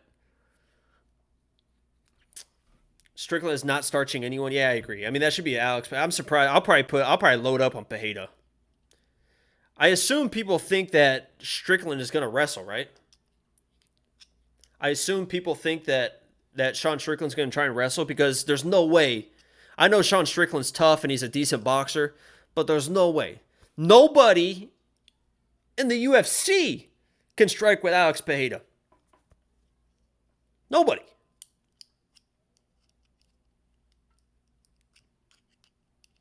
Strickland is not a wrestler. I know he's not a wrestler, but he can wrestle. He can grapple. And you don't want to strike with Alex Pereira. Nobody wants to strike with Alex. Izzy does not want to. Izzy, I guarantee Izzy is praying that Sean Strickland beats Alex Pereira. There is no way that Izzy wants to fight Alex Pereira again. I know he's saying all the right things, like, there is no way Izzy wants to fight Alex Pereira. After you lose a decision to him, and then you fight again, and he rocks you. And I know that Izzy was like kind of had him hurt in that fight, that kickboxing fight, and he got a little aggressive and got caught, but he got flatlined. Nobody wants to fight. I mean, Sean Strickland probably does want to fight Alex Pereira because he's kind of built different, but nobody else wants to fight Alex Pereira.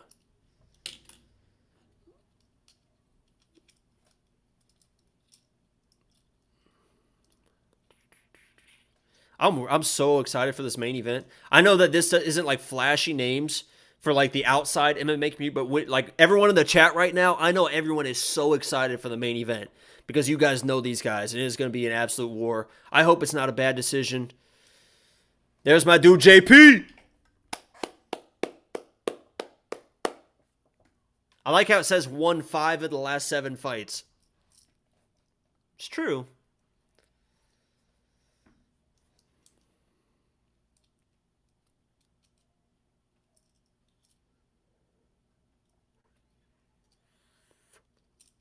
Cody Durden. Guy's clueless.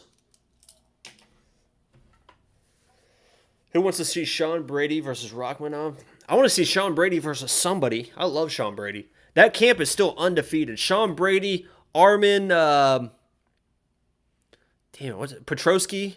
It's not Armin. Andre Petrosky, Jeremiah Wells, and Pat Sabatini, all undefeated in the UFC. I think combined they're like 20-0 or something crazy out of that Renzo Gracie Philly. That camp is like, talk about fucking killers.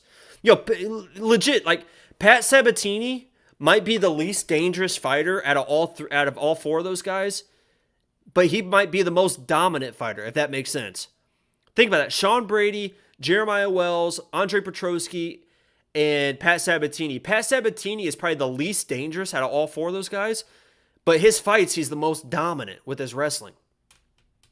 And Pat Sabatini is going to fight Damon Jackson in like September, I think. August or September.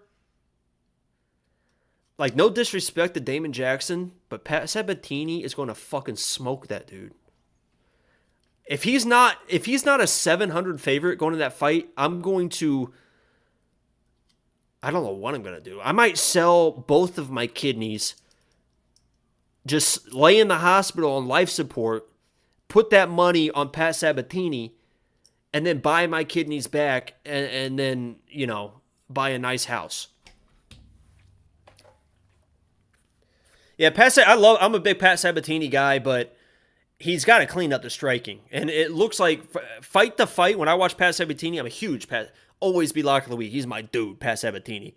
Fight to fight, I'm not seeing the striking improvements that I would like to see, is all I'll say about Pat Sabatini. I thought that he was sure, in a way, going to be like eventually a champion one day, but if he does not clean up the striking, he's going to be in some trouble. I know he's like,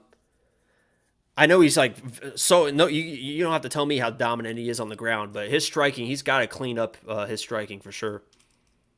Because that one fight versus who was it? Did he get dropped? I think he basically got dropped and ended up finding, was it a heel hook out of it or whatever?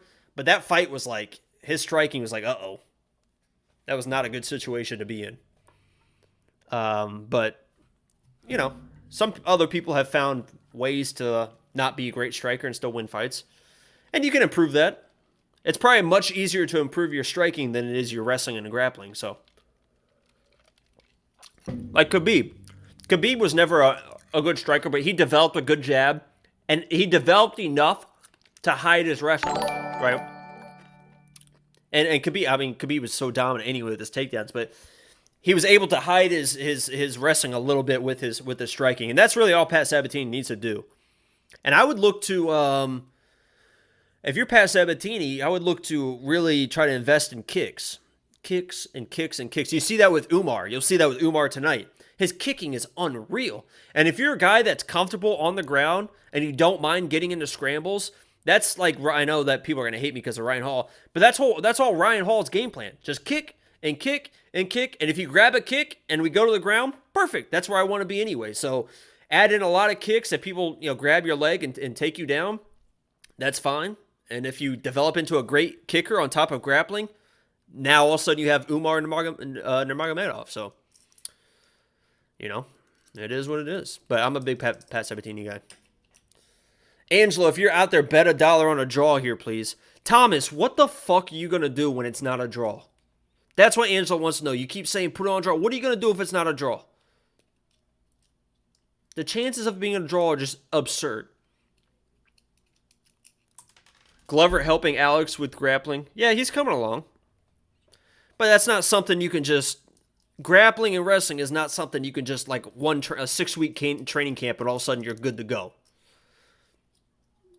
But you can definitely improve. And you don't have to be great. You just have to be good enough.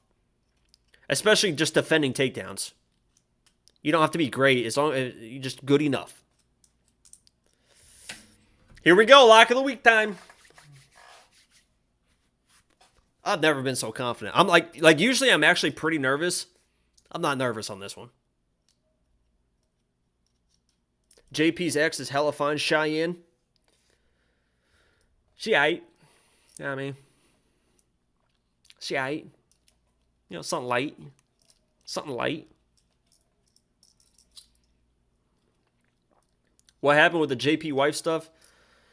All I know is that JP is from South Africa, moved to Vegas to be with the fight camp and to be with Cheyenne, and something happened and it sounded like she did him dirty. I have no idea. This is just all allegedly. It sounded like she did him dirty.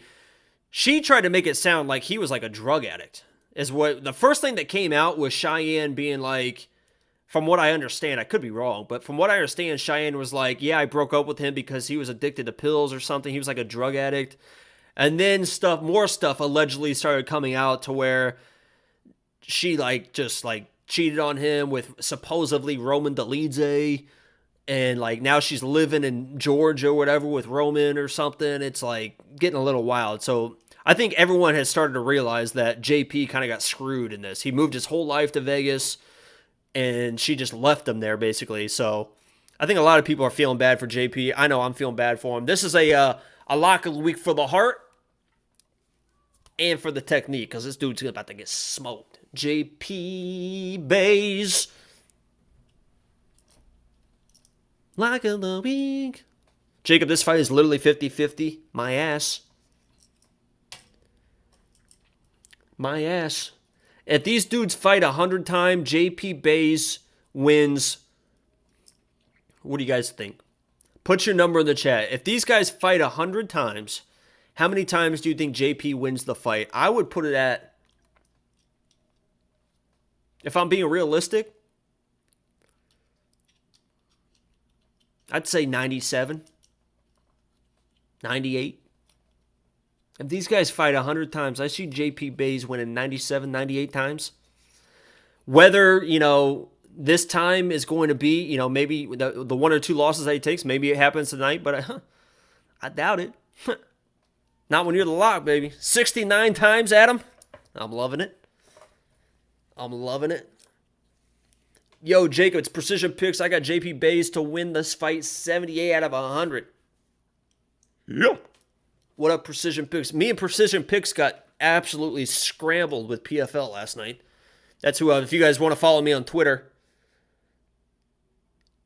we were doing some bets, and we got absolutely, I don't know how you finished, but I put it all on Pettis, and did not go well for me.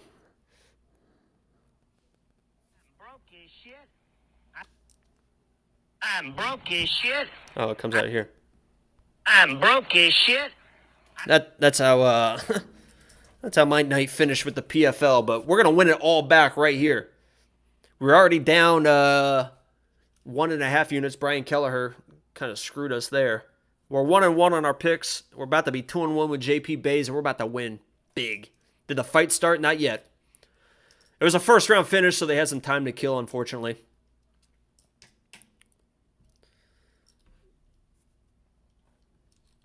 You guys got to understand, JP Baze, I keep stressing this.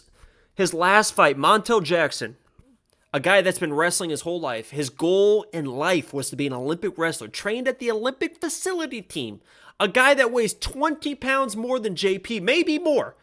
He's a featherweight, JP's a bantamweight. JP fought him at 145. That guy was probably weighing 170 in the octagon. JP was probably 150. JP takes him down, fully mounts him, gets his back, dominating him in the first round. Dominating in the first round. Dominating. And I know he got dropped, but he showed how tough he was. I mean, come on, guys. Watch what happens. Watch what happens here. Everyone type out right now. Everyone Everyone in the chat right now, type out, "I'm so sorry, Jacob, you were right," and get ready to hit send. Everyone type in the chat right now, get it ready. "I am so sorry, Jacob, you were right." And right when JP finishes this guy, hit send. We're going to have a whole bunch of them pop up at once, and I'll put it in the video. Sean V gets it. Sean V's never been wrong. If I'm on the side with Sean V, I'm feeling great. Jacob, O'Malley or Munoz? There's no way I'm picking against Sugar. Until Sugar, I know that he got stopped by Cheeto, but that was like a weird fluke thing. Until someone literally outstrikes Sugar, I'm never picking against Sugar. You're so wrong. Hey, Johnny, get ready. Get ready. Yo, is that Cheyenne behind him right there? Oh, no. That's just a beautiful man. How long you staying live? If JP gets finished here, it might be in the next 3 minutes, Gio. Here we go. Everyone get your apologies ready. I'm going to sit here and just bask in what's about to happen here. Lock of the week, JP Baze. Can we get a sync? I'll let you know. The fight just started right now. Little touch of the gloves there.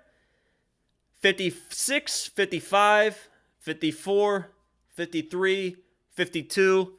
And JP's already winning the first round. Is Cheyenne's birthday today? Uh-oh. I didn't know that. I didn't know that. Do you think, JP? It's easy work. I'm not even worried about this. I'm not even worried about this. That was baby shots. Those were baby shots there. Those are baby shots. I'll time it again. 20, 19, 18, 17. Oh, big shot by JP. Big shots. Oh. Yeah, there you go, JP. Let him know. Get that respect back. Oh, my God.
God damn you, Cheyenne.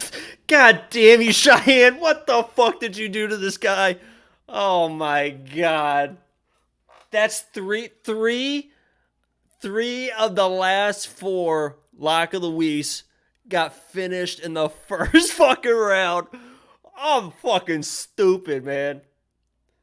I'm done. I'm fucking done. Let me know.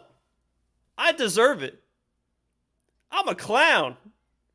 What the fuck am I doing? Don't even talk. I won't. JP, that's me and JP at the same time. I'm literally about to fucking cry. Oh my God.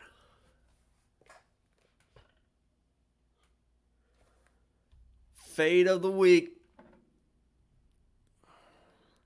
Listen. At this point, actually, you know what? Let's turn this around. Let's turn this around. You guys need to be thanking me because you guys are making money off of against my picks. So everyone in here that's saying fade the lock, you actually need to be thanking me because I'm giving you surefire losses that you guys are betting against. Surefire losses. Yeah, Angelo. Yeah, we get it. Okay?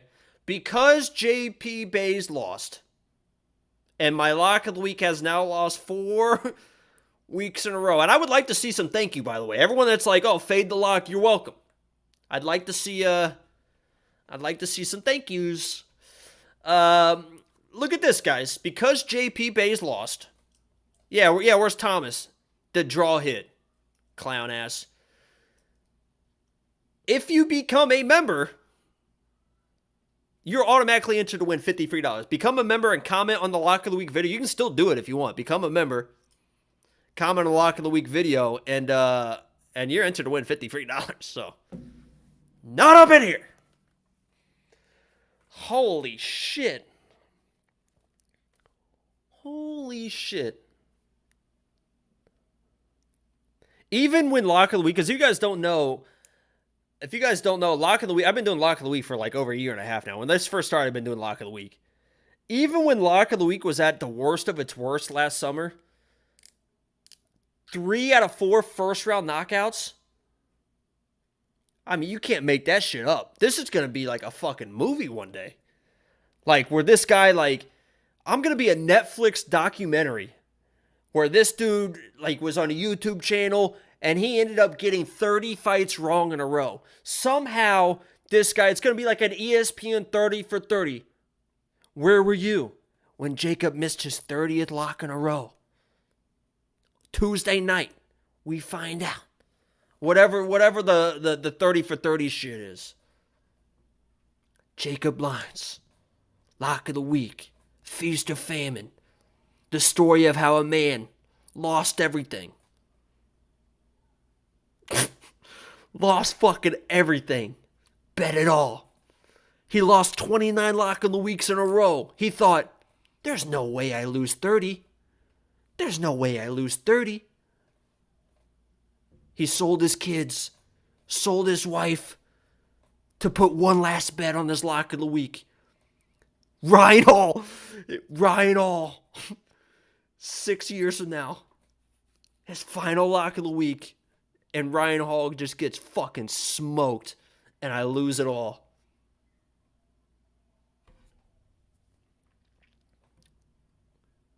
Oh, boy.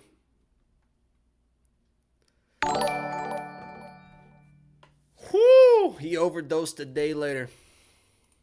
It is what it is. You suck, Jacob. You ain't gotta tell me. Captain Obvious over here. I'm very aware.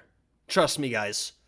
Very aware that I'm a pretty trash individual. You know what's funny is my picks in general the past 4 weeks have been fucking fantastic. I went 10-3. I was like 9-4. I think my pick percentage is like 70%. Last week I picked like 4 or 5 underdogs correctly. I picked Joaquin Buckley. I picked Jeremiah Wells. I just have not been picking underdogs. And I swear to God, if Gamrot does win, because I was going to pick Gamrot as my lock.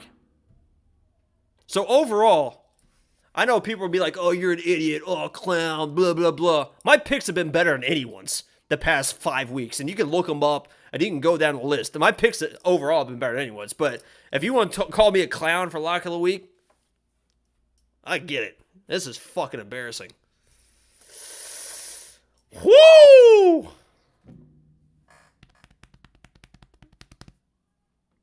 Woo! Anyone can win in MMA. Small gloves. Yeah, I agree. Anything can happen. That much is very clear. Like I said, guys, and I told you, remember, I told you before the fight started, JP Baze wins that fight 97, 98 times out of 100. But I did mention there was those 2 or 3 times where he could lose. And we just found out. I always talk about on another world somewhere, usually on Uranus. We just saw on Uranus JP Baze lose. Baze, whatever. He's fucking dead to me now. Roman rent-free in that kid's head. Yeah, I wonder if Cheyenne's... imagine Cheyenne just immediately on her Instagram just post a picture of her.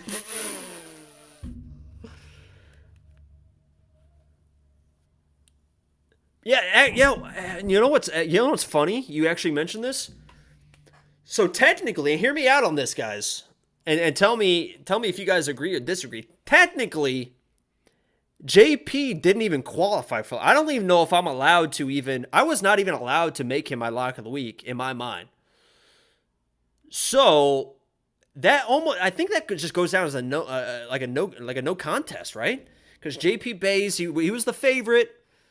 You know, so I think that doesn't even count. You know, do you guys agree? Right? It doesn't. I don't think that really counts, right? I'm looking at Cheyenne's see her Graham real quick. See if she's saying anything in the last she's staying a little quiet. Respectable. No way Durden beats him 98 out of 100 times. No, JP wins 98 of 100. JP wins, I mean, easily dominates that fight 98 of 100 times. All jokes, but Jacob just lost all of us a bag. Listen, and this is serious, Joshua. If you guys are on this site or any site, and I'm not using this as an excuse, this is like real life stuff. And I lost money too. I mean, you saw my bet. I lost money too. I always lose money. I always put money around this. You guys got to understand that if you guys are just making blind bets off of other people's research, that's not the way to do it. You guys need to do your own research. I was doing that with PFL last night. I was just making blind bets and I lost it all. So I know it's like an easy way to easy cop out there. But I know, I mean, I don't make those locks just for like nonsense. I literally think that those people are going to fucking win. And they definitely have not been fucking winning. But with all that said and done, guys, I'm still 13 and 10 picking all underdogs, which is more than a 50% clip picking under. Every single week that I pick an underdog, they're supposed to lose. And 13 out of 23 times, they've won. So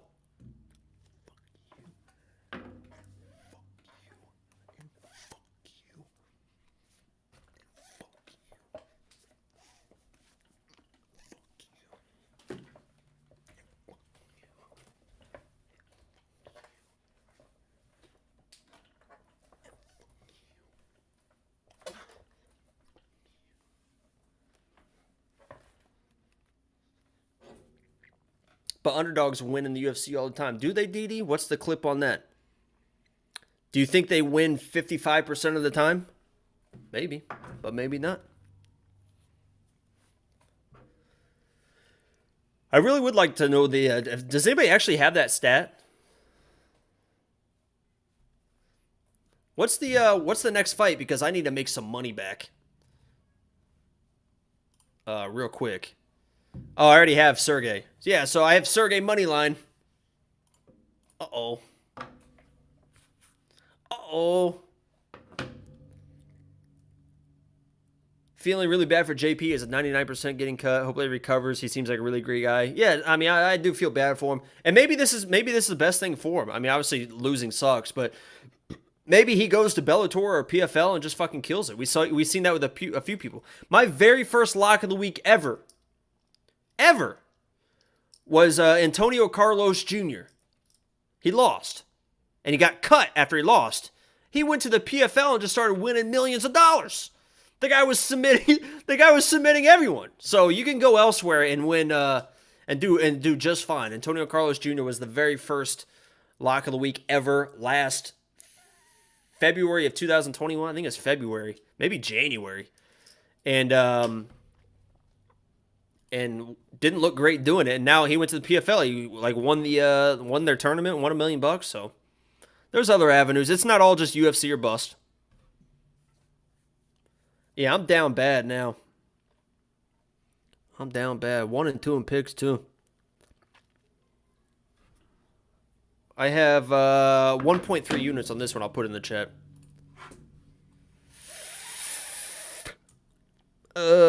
Sergey.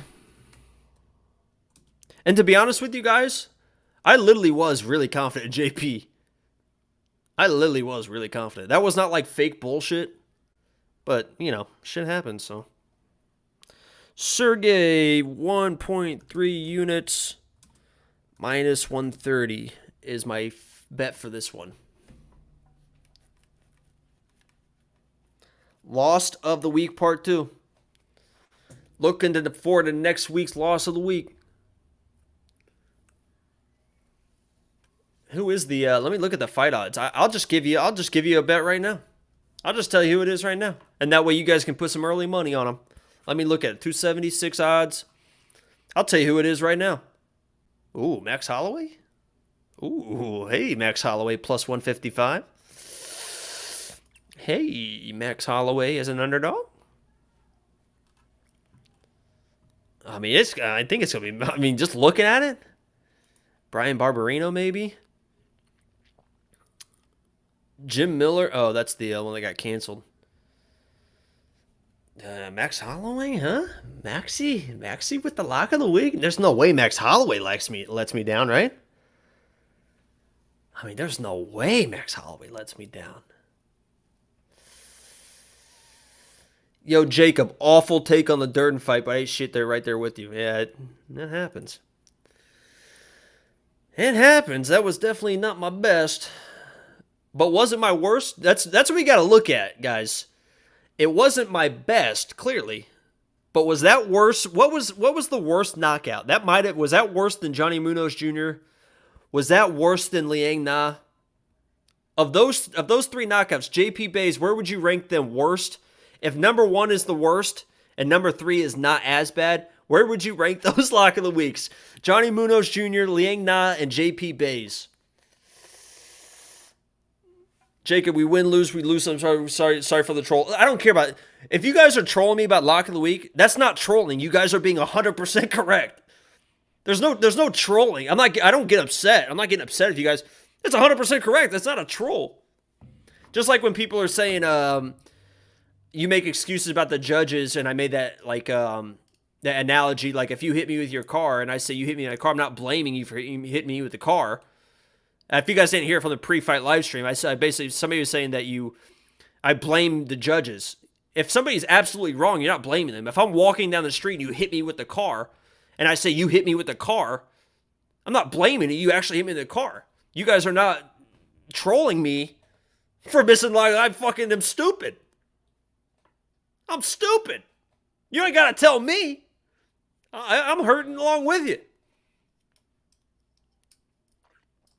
Really, really stupid. In my mind, I'm trying to think of the.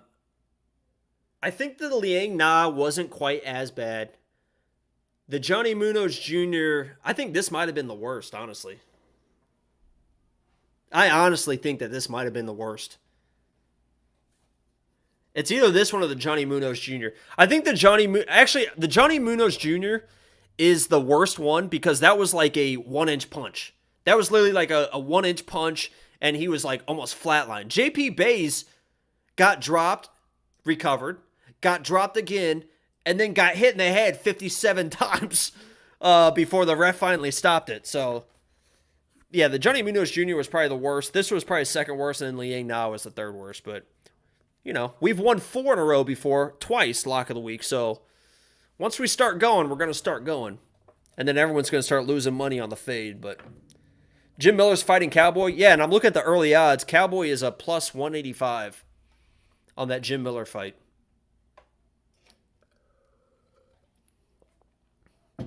My bet for the next one. Oh, I typed it out, but I forgot to save it.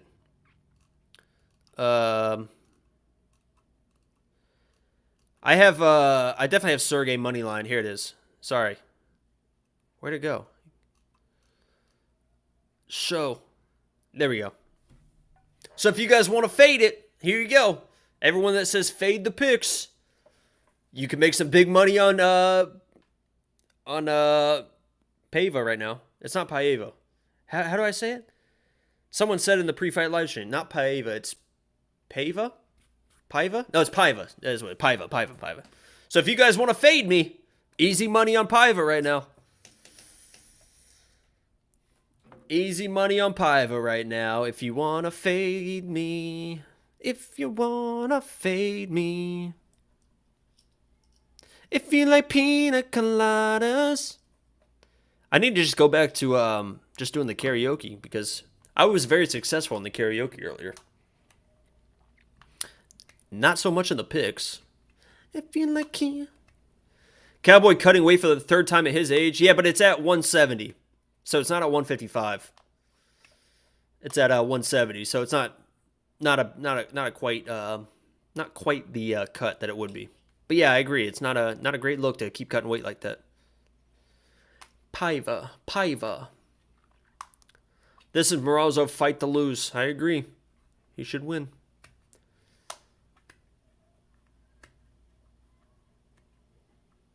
Just realized I had Durden in 2 DK lineups and he hit for 112 points. Yeah, well, I had JP in all of my lineups. So again, I put my money where my mouth is. There's my lineup. 2.8 points. I mean, 2.8 points. You know. He got off 7 strikes. You extrapolate, he got off 7 strikes in a minute. You do some math on that, that's a lot of points. That's a lot of points. So, you know, I got to give it up for my man JP. Hanging tough in there with the 2.8 points. Jesus Christ. Hopefully it's just a bad start. There's been a few cards where I think the card, was it last week? I think I went 2-2 to start last week's card and I finished 10-3. So I'm 1-2 on picks right now. And we'll see how we finish. But I was definitely due for a wild week. My picks have been killing it. I mean, you guys can go backtrack and look at my overall picks. The past 4 weeks have been fucking killing it. Killing it. But my lock of the weeks have been absolutely trash. Still feeling it from the Montel knockdowns? Yeah. It almost is those knockdowns are it's like it's hard to tell what is worse, right? Getting flatlined and it's just a one-time boom boom, or getting knocked down time and time again. It's kind of like the boxing mentality. Like if the boxers that, you know, they get a standing 8 count, you know, and all of a sudden they're back up and then they get knocked down again, and then the next round they get knocked down and then they're back up. It's like that stuff can really wear you down. Did anyone watch PFL? Kenny, we were talking about the PFL because all the money that I've lost today that I was hoping to make up, I lost so much on the PFL, and you're right. Those fights were awful. They had that 1,200 favorite went to like a sloppy decision with the guy. The big 6'8" dude, Paiva, was a big favorite. I took inside the distance at like minus 285 or something, and he got taken down and just absolutely dominated the entire fight. And then I put it all on Anthony Pettis, and, you know, he got modified twisted. So, Paiva lock of the week. Should I say that Paiva's the lock of the week and then he loses to win my money line? Is that how it reverses? Can I revert to make sure I win my bet here? Should I go ahead and make Paiva to the lock of the week real quick? Backup lock of the week.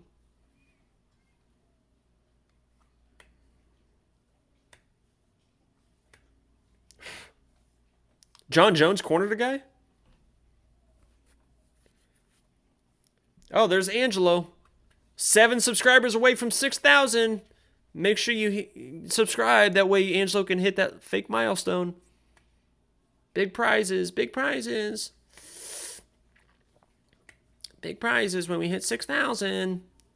Isn't it weird how, like, numbers are like milestones just because they're rounded numbers? Like the difference between 5,999 and 6,001 or 6,000 is like, who the fuck cares? But yeah, if you want to like the stream, we would appreciate that. If you guys made some money fading the lock and you're liking the stream, you know, like the stream. If you enjoy the content and you want to see me lose lock of the week time and time and time again, and you find that entertaining, you know, subscribe. Welcome to the fucking show. Welcome to the fucking show. I gotta figure out when I'm gonna get off of here.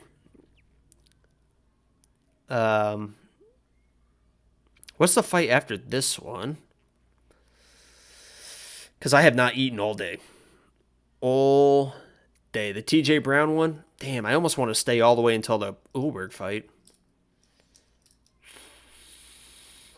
We'll see how we're feeling. We'll see how this one goes. Yeah, they're doing the intros right now, and I'll time it up and count it down so you guys know where I'm at.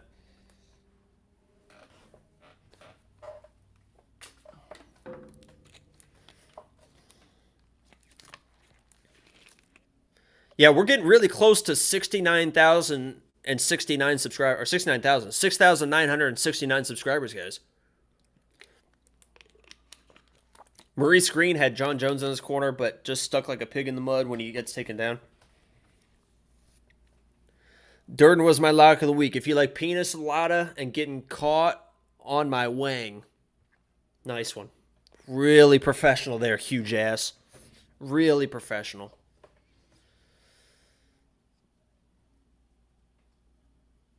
Paiva.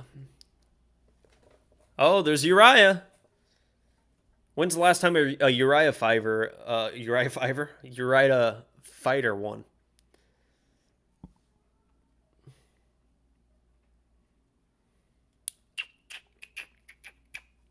Here we go. Let's count it down. The fight is starting right. What should I eat for dinner, guys? Just started. I'll count it down. 55, 56, 55, 54, 53, 52, 51. And here we are.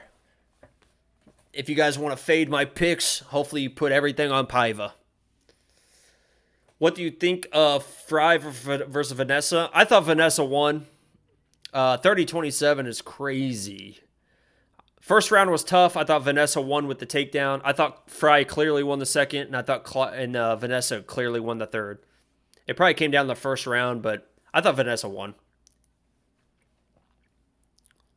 I bet it all on Paiva, lock of the week. Oh, right, he said he knocked him out. Right, oh my God, he's about to get, oh my God. Oh, right when I read that, he clocked Sergey. Oh my God, I'm an idiot, dude. Holy shit, right when I read that, he fucking rocked him. Oh, man. I took Paiva. What's my max bench? Whatever yours is times 3. Sergey's got to... If Sergey gets in a dogfight, he's going to lose a dogfight.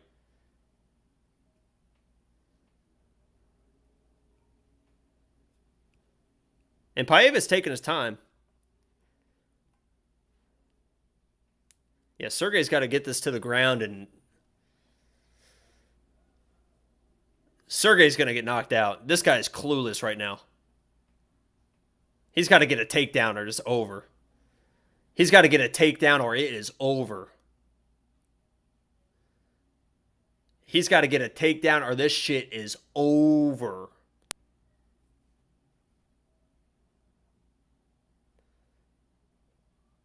He's starting to recover a little bit. But he needs a takedown, man. Jesus Christ. So much for all the favorites winning. What a trap that was. What, we've had 3 straight underdogs?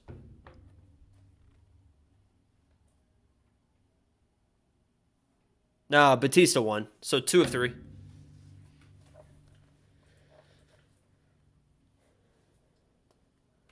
Dude, Sergey, you gotta, like, move your head, man. Jesus Christ.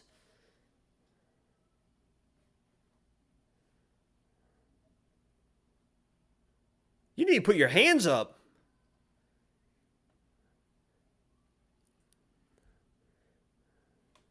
Yo, Angelo, if you're watching right now, make sure you put in your notes that Sergey fucking sucks. Quick little jot that down. His stand-up is atrocious.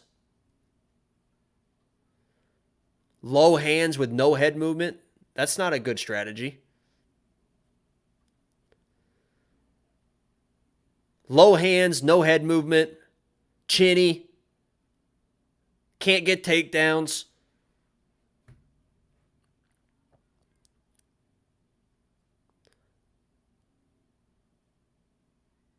Jesus Christ. Didn't I say in the pre-fight I wanted to do does not go the distance on this one? You guys didn't remind me. The pre-fight live stream, I said does not go the distance. What was it? Minus 200, I think? Damn it. I wanted a parlay. I needed it. Needed it.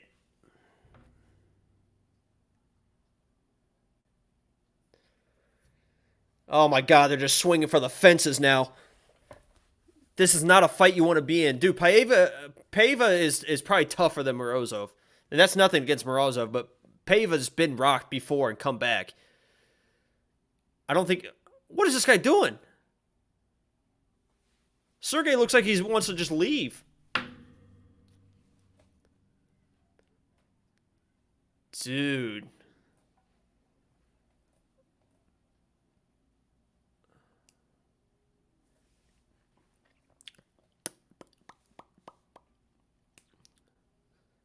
Oh, that was a good left hook by Sergey. Yeah, that was a good left hook. They're talking about it too. He can't just think he's gonna land that though, or he's gonna get knocked out. Well, it's 1-0 Paiva. That's for damn sure. And Sergey looks gassed. That was a great round for Paiva, and Sergey looks like he just wants to leave. I mean, the body language and the wild strikes that Sergey's throwing, it looks like he just wants to go home, man. It looks like he just wants to go home, man. Who else is in my DraftKings? Do I have Sergey in here? No. Thank God. Yeah, that was a clear 1-0 for Paiva. If Sergey can't get the takedowns, I mean this is bad news. There's no way that Sergey's going to win this fight without takedowns. And he wasn't even close to getting a takedown in that round. Wasn't even close. Paiva's got a chin. I wouldn't say that. He's just landing. Sergey's missing, and Paiva's. If Sergey lands, Paiva could get dropped. I mean, he's been dropped. I wouldn't say he's got a chin. He's tough as shit. That's for sure. I need some takedowns or a KO. Next week's going to be insane. That's for sure. Can you do the timeout when the second round starts? Yeah, no problem. It just started right now, and I'll count it down the first few seconds once they show the clock. They're not showing the clock. They're not showing the clock. 49, 48, 47, 46, 45. Here we go. Sergey just really wants that left hook. Sergey's going to land that left hook now, I think. He really wants that left hook. He really wants that left hook. He looks pretty bouncy. I didn't love his body language at the end of the first round, but he's looking bouncy now. Like Sergey, when he's backing up, when Sergey's backing up, he has no head movement. That's when he's getting hit. He's trying to get out of range, and his head's right there. He's not doing anything. Good timing on that takedown. There's that takedown we needed. That's what he needed. That's what he needed. Got both legs wrapped up, middle of the octagon. That's what we needed. Look at Paiva's face, too. He's like, damn it, man. His face is like, fuck. I mean, he's about to just go into mount right now if he just kind of crawls up. He's trying to just crawl up into mount, and that's going to be big issues for Paiva. Oh, he's losing a little bit. Just get the half guard. If I'm Sergey here, I just get the half guard and just control him for the entire round. If I'm Sergey, I just get... Oh! Big shot there. I'd get the half guard and just hold him. I wouldn't try to get to mount. I don't know if I love being in full guard, but we'll take it. This is some good ground and pound, too. These are some big elbows. Oh, my God, he's pulling his pants down.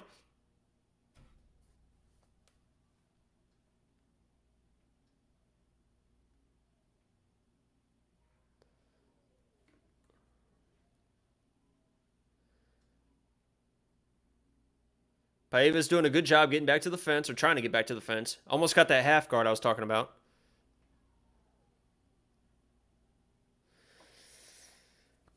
Now let's get some elbows here. You're in full guard again. Posture up. Yo, hats off to Paiva, though. Look how hard he's fighting on the bottom. Leg lock, leg lock. Heel hook, heel hook. Ryan Hall, Ryan Hall, Ryan Hall.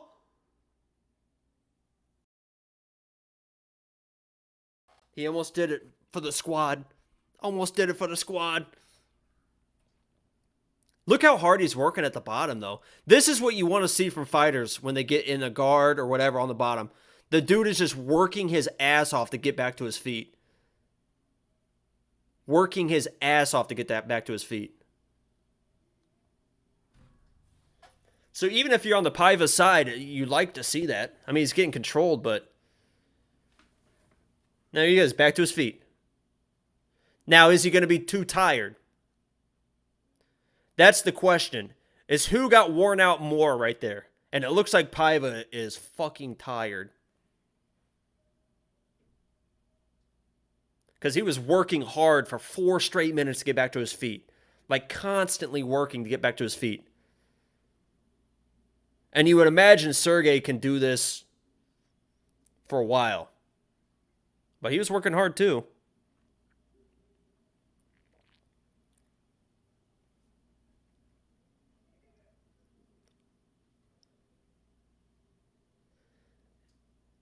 This last minute is going to determine a lot. A standing guillotine? What the fuck? Right back on it. Uh-oh, his neck. His neck. If I'm Paiva, I go all in for this. You already lost the round. There's 30 seconds left. You go all in for this guillotine. If you end up on your back, you already lost the round. Who cares? You got to go all in for this. I would. I would go all in for this. You already lost the round. Who cares? Who cares? Go all in for this.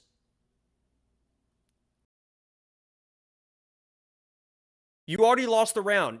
Who cares about defending the takedown right now? Go all in for the guillotine. See, I think he made a mistake there. I think he made a mistake there. Instead, he was worried about defending the takedown, which I understand that early in the round you don't want to go for it because you know.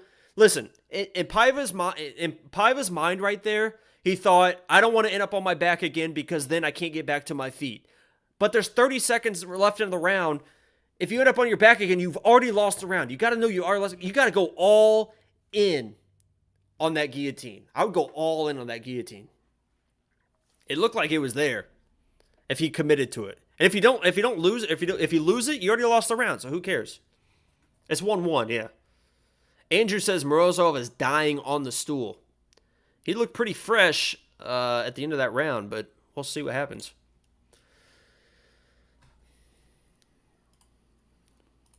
We will see what happens.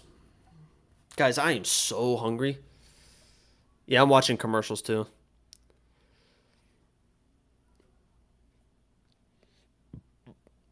So hungry. I might just say fuck it and get McDonald's. Get some chicken nuggets. Get some chicken nuggets. Definitely 1-1. Oh, they're hugging it out. Oh, look at him go. Sergey doesn't look tired. Whoever said he's looking tired. He doesn't look tired.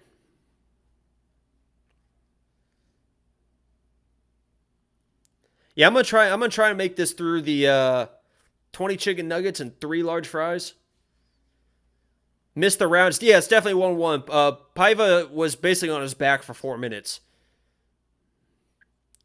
So it's definitely 1-1. If Sergey can get another takedown, he should be able to win the fight, but that's going to be a tough takedown to get.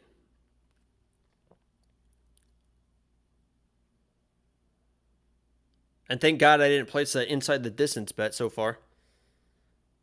Those are good hands by Sergey there.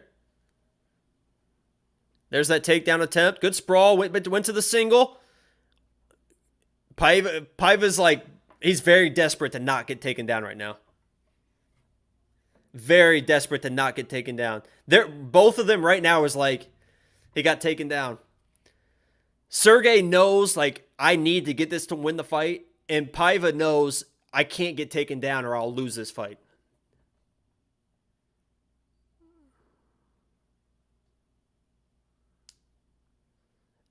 He's back up to his feet.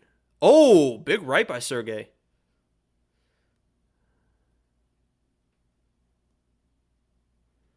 Dude, this is a fight, man. This is going to be a crazy 3 minutes. You know what's funny, Andrew, is I went to Dunkin' Donuts this morning and I got a breakfast sandwich and I got 2 donuts because I knew I would want donuts later. So I got 2 chocolate frosted donuts waiting for me. Yeah, who said, Andrew, you said that Sergey looked tired. He didn't look tired.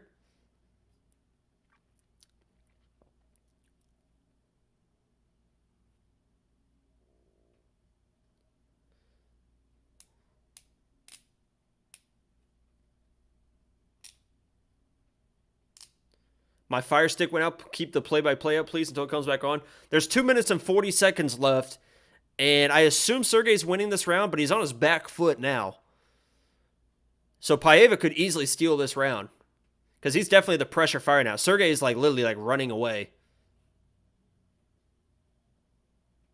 But Paiva's very tired as well. They're both exhausted. Paiva engaged in a clinch. 2:15 left. Oh, they're throwing bombs now. Paiva's going for takedowns now.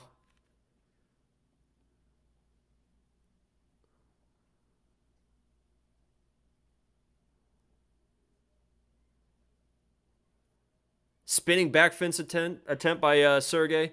They're both exhausted. This is a close round. Do I think Umar or Shavkat can win quick or no? I think Umar can. I have an inside the distance bet on Umar. I definitely think they can. Both of them probably. I have no idea. This is going to be a It's going to be an interesting decision, guys. It's whoever this third round scored. Sergey's going to lose this fight because he's just running away in the third round. Trying to get that takedown. Paiva used the guillotine, threatened the guillotine to stuff it.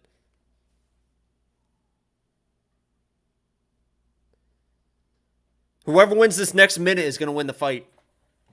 Whoever wins this next minute is going to win the fight.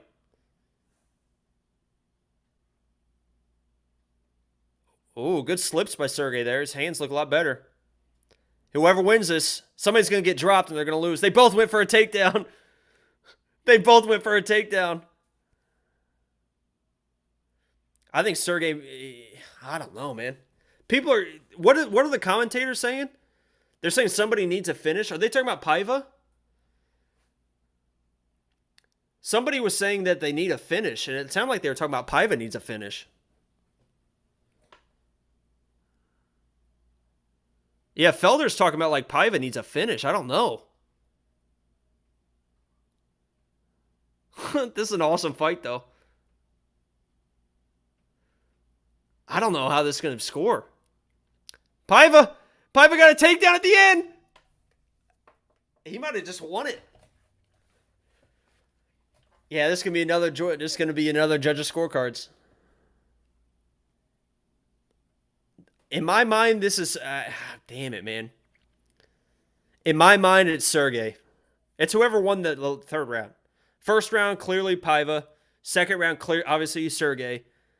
Oh, man. I think Paiva's going to get this. I don't think he should, but I think he will. I think that Sergey won. But I think they're going to give it to Paiva. This is one of those situations where if Sergey doesn't get this decision, he could get screwed. This might be a screw job.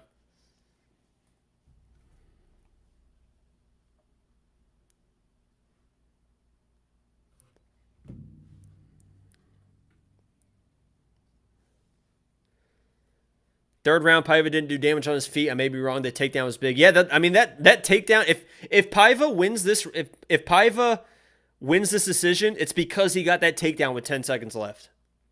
Literally, I think that's why. We'll see what happens here. Remember, if the announcer has the big scorecard, it's a split. If he's got the small one, it's a unanimous.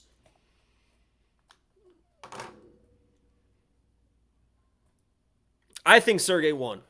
That's my pick. Sergey was my pick to win. I think he won. I really need him to win. I really need him to win. But he was in trouble for sure. I'm not picking him again.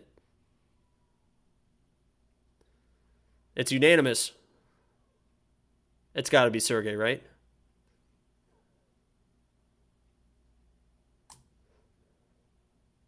Yeah. Bullshit decision, yeah. We'll take those. We'll take those. I don't trust that dude anymore, but we'll take those. I do not trust that dude.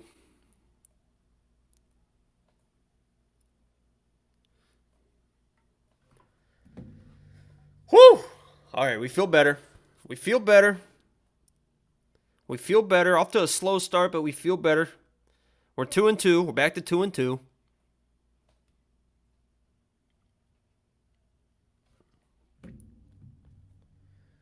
We need action on this next fight, guys. We just won on that one. What is your bet? What's your bet for the next fight? Please tell me. What are people playing for this fight? What are people playing for this fight? Yeah, I'm saying. Somebody said one more fight. I'll stick around. I mean, if I sit here and die, right, guys? I mean, I did it for you. Haven't eaten all day. Went to the gym, obviously. Clearly. Dying. I guess I had breakfast. I had that breakfast sandwich this morning, but I haven't eaten anything else. What are we playing? I need to win some money back. What are we playing for this next fight, guys? I'm looking at stuff right now. I'm looking at it. TJ money line. I don't know if I like the TJ money line. A lot of people don't have action on this one. I know. I'm trying to force it, guys. I'm literally trying to force it. I shouldn't.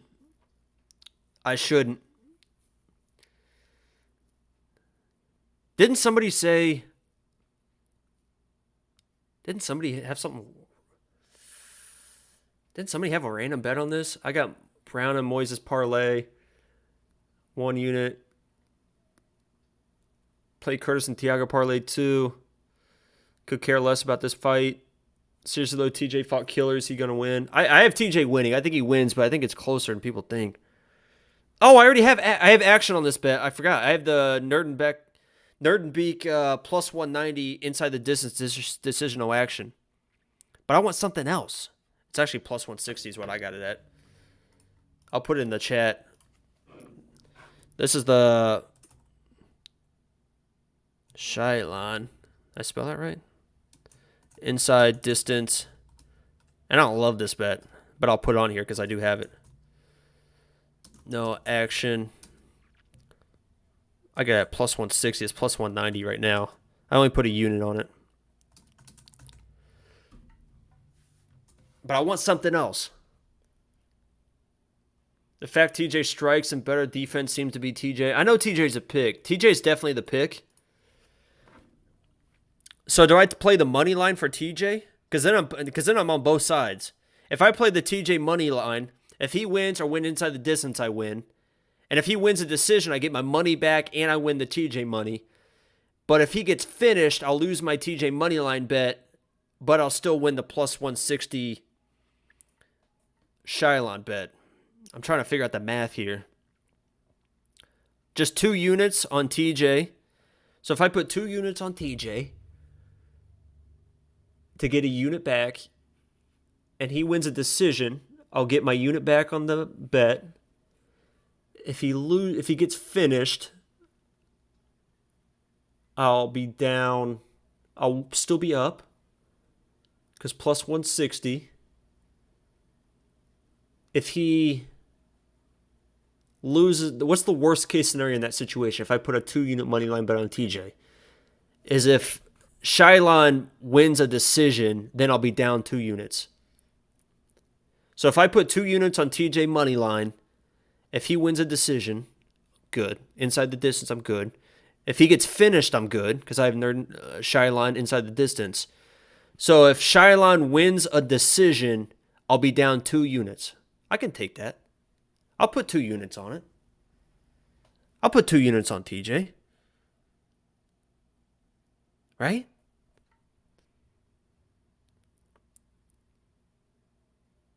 My numbers say TJ slight win. You got to play an underdog here and there. I played an underdog in JP Baze. He was an underdog at one time.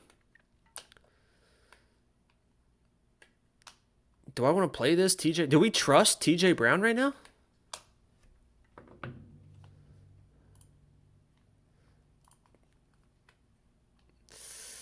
Guys with this haircut are 0-1. They both have the same haircut. That's the craziest thing, is Shylon and TJ both had the same haircut. All right. Gray said he put 2 units on TJ. I also just put 2 units on TJ. So I have this bet that you see below, and I also just put 2 units on TJ money line at basically minus 200. So our best case scenario here is TJ wins a decision, because then I get my money back on this, I get my unit back on this, and I win a unit for him winning. Second best case scenario is TJ, if he's going to lose, needs to get finished, because then I'll hit this bet and lose my 2 unit money line bet, but this will cover that. Worst case scenario is Shylon wins a decision, because then I only get my money back on this one, but I lose my 2 units on TJ. I think that math plays out okay. I think I hedged myself a little bit. With this bet, this is not like a true hedge, because this bet, when you get your money back, it's not like I'm playing both sides. I'm playing both sides a little bit, but because it's not like I'm losing money on this if Shylon wins. So it kind of seems like I'm playing both sides, but it's more of a hedge than anything. And I'm a big TJ guy, so I don't mind having money on him. You just won easy money on that last fight with Morozov. I don't know if that was easy money. It seemed like it was easy money because you won, but that dude almost got finished in the first minute. I think I have TJ in my DraftKings too. Let me see. I do not. Downtown TJ Brown, Arkansas wrestling. Arkansas wrestling. Arkansas wrestling. TJ Brown. TJ Brown. I'm going to go pee real quick. And then this might be the last fight, guys. I appreciate the work you're putting in. Yeah, I appreciate it too. I've been live for over 3 hours. Can you guys like the fucking stream? Jesus. Been live for 3 hours. Having fun. I appreciate you stopping by. 100%. I'm going to go pee real quick. And then we'll see how this fight goes. If we win, we might stay for the main of the prelims as well. But I'll be right back, guys. If people are like, where's the at? I'm peeing.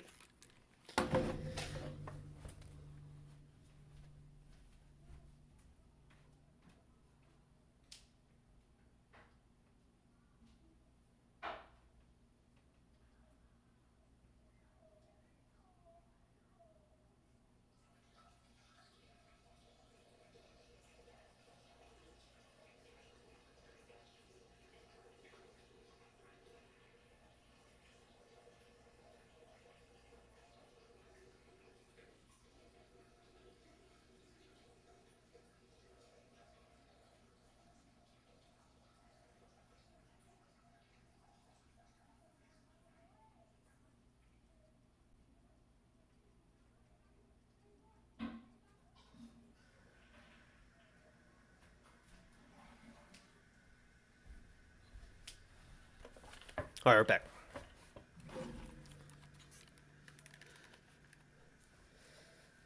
You know what's funny is I was looking at my phone as I was peeing. I took a few pictures as well. Onlyfans.com/thefreckled salamander. Cody Durden called out or Jeff Molina called out Cody Durden. Jeff Molina just smokes that dude.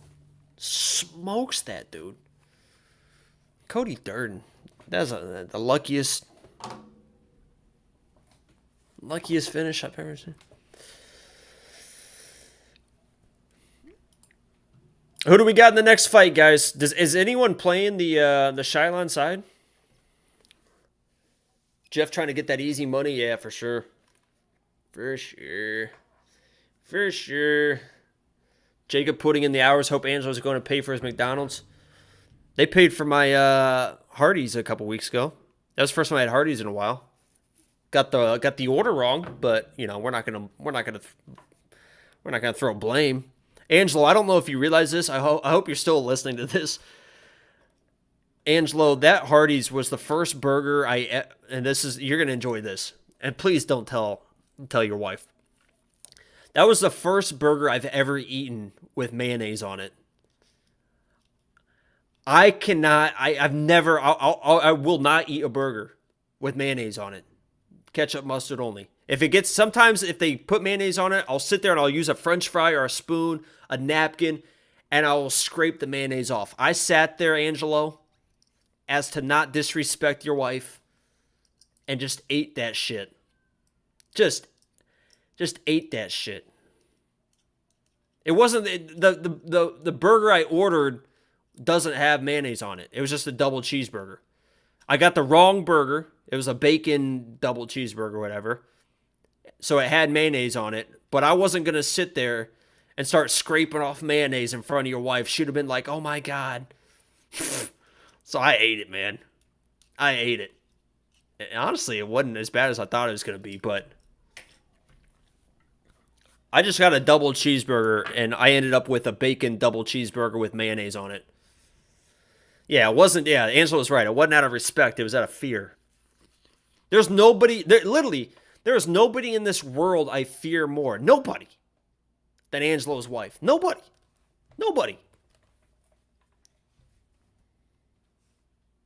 But I did miss Hardee's. Hardee's, I love Hardee's.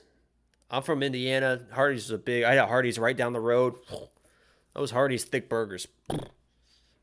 But it is what it is.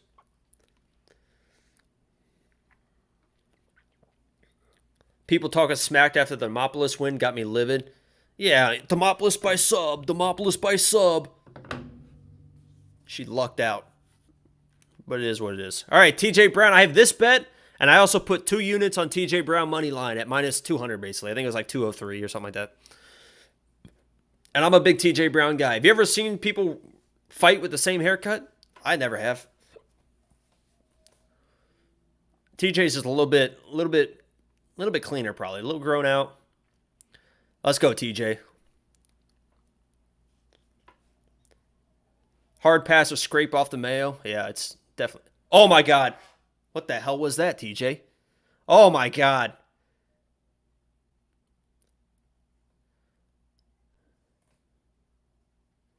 This is not a good look early, but TJ's tough. TJ's getting hit, man. TJ's got to stop looping. Shylon's the more technical striker, that's for sure. TJ just looping bullshit.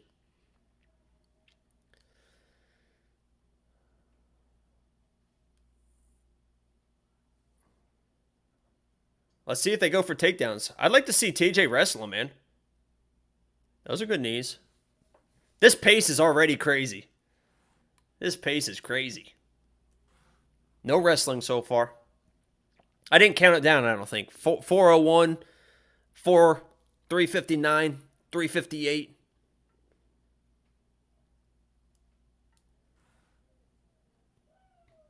Listen, if TJ loses, as long as he loses inside the distance, and there it goes. He dropped him. TJ's tough, though.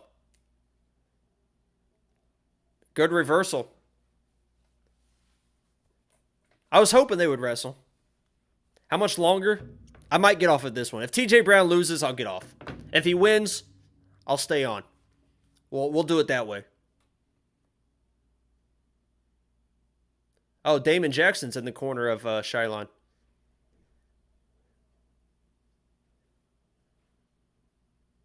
Oh. Oh. Oh, armbar. Armbar. It's not really there.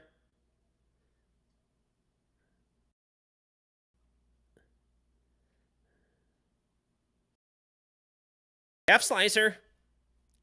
He's going for his own heel hook. What the hell is going on? This is a Ryan Hall wet dream right now.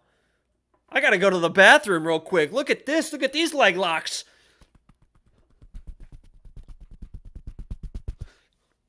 Ryan Hall's watching this going crazy.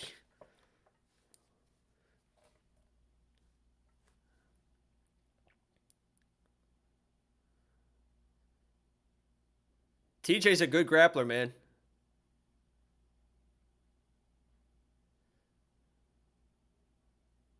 The cardio, whoever, somebody is going to get tired as fuck in this fight. TJ already looks gassed. Oh, that spinning back fist landed. Yo, TJ's got to calm the fuck down, man. Yo, TJ's just trying to knock him out because he's getting hit. He needs to just relax, dude. TJ, if TJ gets back to his corner, if he gets out of this round, his corner needs to just be like, dude, fucking relax, man. Jesus Christ. Like, you don't have to try and kill that guy every fucking shot. And TJ does get tired, guys. I know a lot of people are saying TJ's done. He'll get tired, but he won't stop. He's one of those guys, I mentioned it earlier, that, my analogy was, when you bring I've heard, I don't know if this is true, that when you bring a horse to water, that they can kill themselves because they don't know how to stop drinking. They'll just like drink and drink and they'll die. TJ Brown is a guy that will just wrestle and go and go and go until he dies. He's not going to stop. So I know that he'll get tired, but he's not going to fucking stop. Yo, what's up, AS? Where's the hot head at? He's in the chat. He'll say hi. He might not, but he might say hi. Everyone needs a live bet Shylon. I'd be careful, but I'm not going to argue against it. It's definitely a 1-0 for Shylon. As long as TJ gets back to his corner, I think he's going to be okay. Because his corner should be able to be like, dude, hey, relax. Like, you're hitting him, so you don't have to kill him.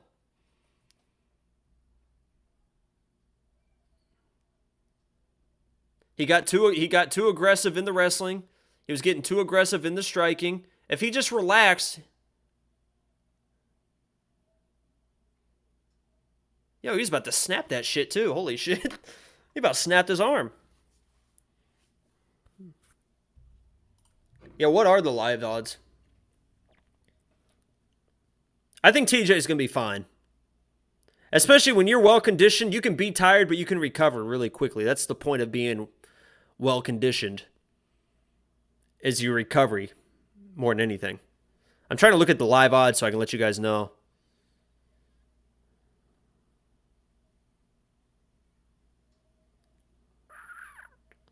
Dude, TJ gasping on the stool, this fight is over. You said the same thing versus Sergey.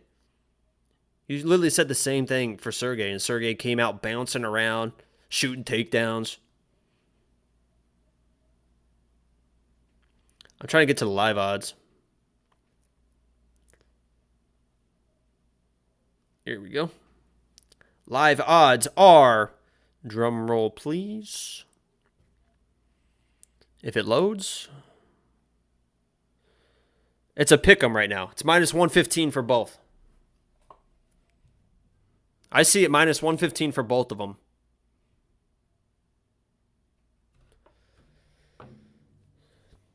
TJ's just got to relax.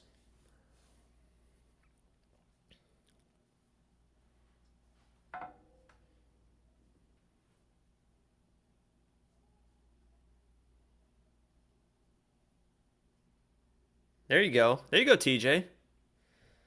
See, when TJ's controlled, he's probably the better fighter.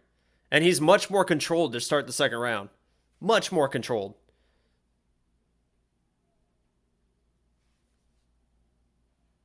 Jesus, TJ.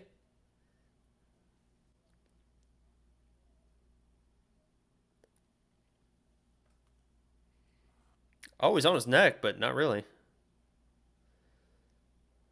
And if you're Shylon here, you go position over submission. If he starts chasing submissions, he'll get swept and reversed, or TJ will get out of there. TJ's too good to try and get submitted. So if he tries to go for submissions, he's going to lose the position.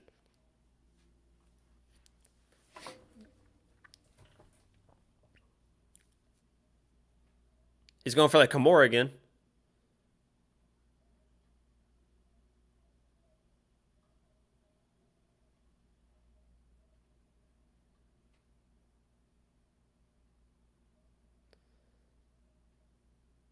He's on the wrong side. He's got to get that, at least that half guard on the other side, right?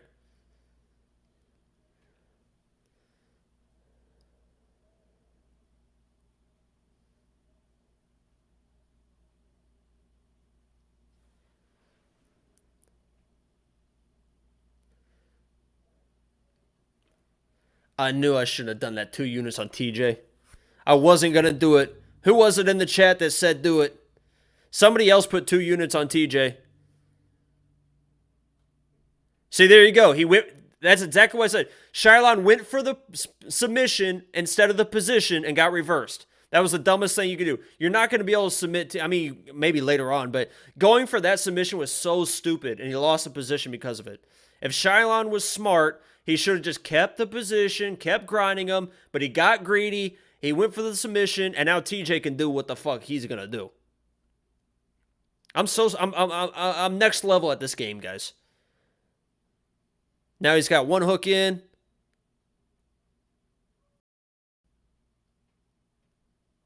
Get that left hook, TJ. Oh, it's Bryce. Bryce is yelling at him. Keep hitting. Get him, TJ. Control that wrist, TJ. No, don't do the same thing, TJ. Don't do the same thing. Don't go for a submission and lose it. Just hold him here. Win this round. Wait for him to make a mistake. Wear him down. Yeah, they're boys, Chris V. They're both Arkansas wrestling boys. They train together all the time.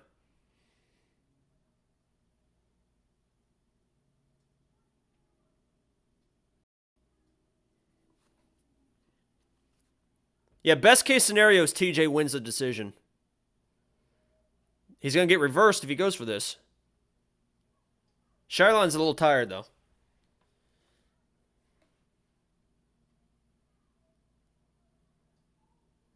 He can get this Kimura, though.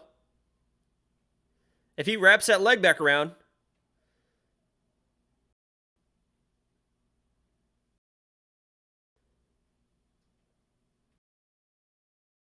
Uh-oh. This is a weird position. So if you're a judge, it's like, who's winning this position? Because TJ's on his back, but he's definitely threatening weird shit.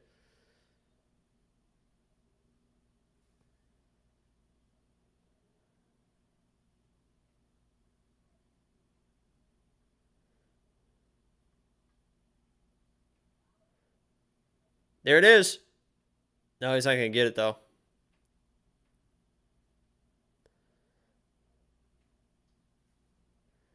I mean, this is a TJ Brand. Even in this position, he's threatening the submission. So this is it's 1-1. He's going all in for this submission. He's going all in. He's going all in.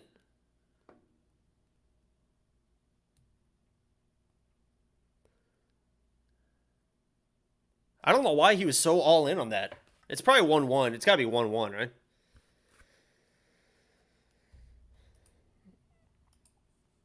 Five judges makes so much sense. I don't get it. Because that's an easy thing for them to do. They already have 5 judges there. It's not like they have 3 judges that do every single fight. They have at least 5 judges already there.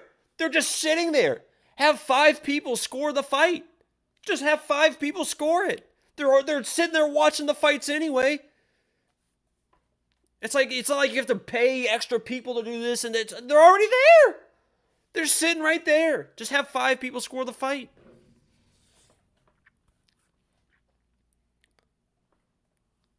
Makes no sense. That'd be the easiest thing to solve a lot of fucking issues.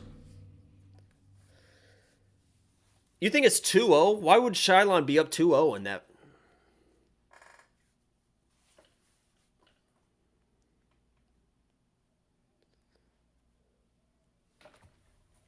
I mean, maybe some weird judge, but I think it's pretty clear it's 1-1.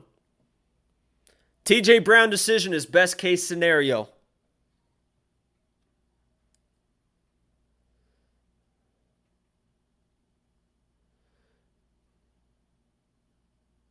Both these guys are tired now.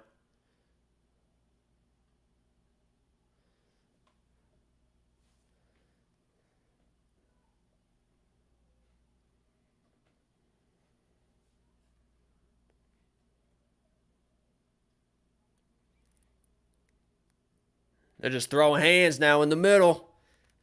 We're at 428, 427, 426, 425, 424. And TJ's losing this round for sure. Sherdog has a 1-0. I think it's probably a 1-1. Because I don't think judges look at reversals. I don't think they score those as much as getting the takedown, right? Because getting the takedown is a lot harder than reversing a position.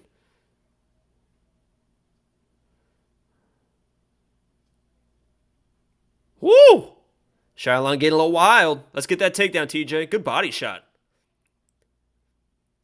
Let's get that takedown. He's tired. He's throwing wild. Let's time that takedown, TJ. He went for the takedown. No, TJ.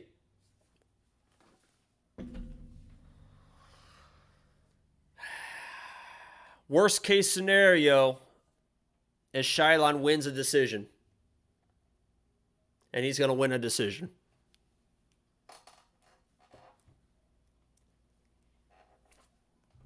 And then I'm just going to log out. I'll be honest, guys. This is my last fight. I'm about to die. And this isn't making me feel better.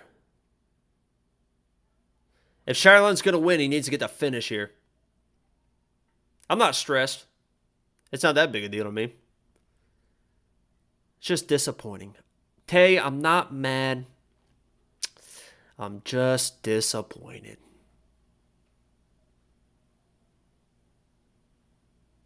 Yeah, is he hurt? Yeah, TJ doesn't look right. Hangry. Yeah, hangry for sure. And I got to walk the dog. And it's 8:30 here. It's still 98 degrees outside. 96 degrees outside. It's absurd. The sun is set. It's 8:30 at night.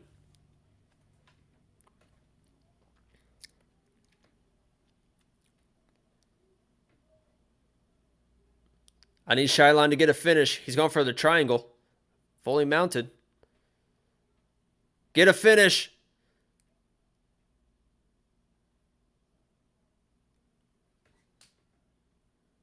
Get the finish, Shylon. It's 106 here in Vegas, but that's dry heat. That's what everyone says. It's not dry heat here in Dallas.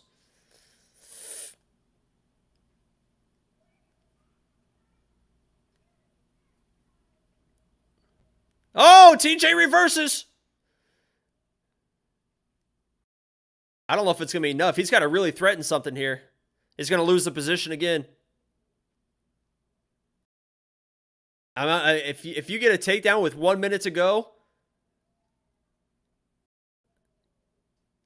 Yeah, they're saying don't lay on him. You got to do something. You got to put an impression on the judges right now. You got to make this really ugly this last minute. TJ might have saved us. He might be trying to save us here. You need a finish. They're yelling it. You need a finish. You need a finish. There you go, TJ. He's dying. He's dying. He's getting... Oh, he's dying. Sell out, TJ. Everything you got. Everything you got. Everything you got. Everything you got. Everything you got. Yo, a TJ decision. What the hell position is this? Oh my God, he lost it. Yo, he might have been able to steal the round if he ended that on top. Oh!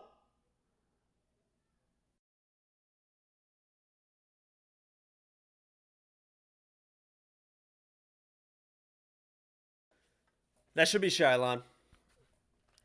That should be Shylon. That was good. That was good by TJ. I mean, he definitely showed that Arkansas wrestling grit and determination. If TJ wins this decision, I'll be very, very surprised. Very, very surprised. But more weird things have happened. What were the live odds? I didn't catch them before it ended. Does anybody know what the live odds were before it ended?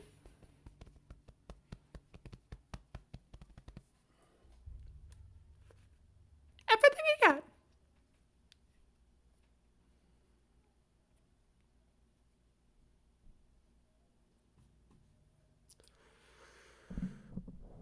$750 for Shylon? Yeah, I figured. I could see 70-27 Shylon. There's no way. I mean, I guess maybe, but no regrets. No regrets.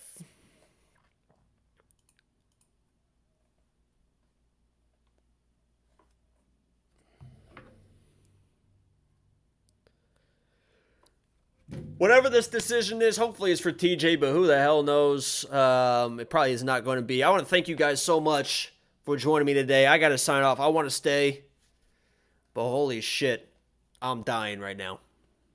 100% dying. Here's the decision.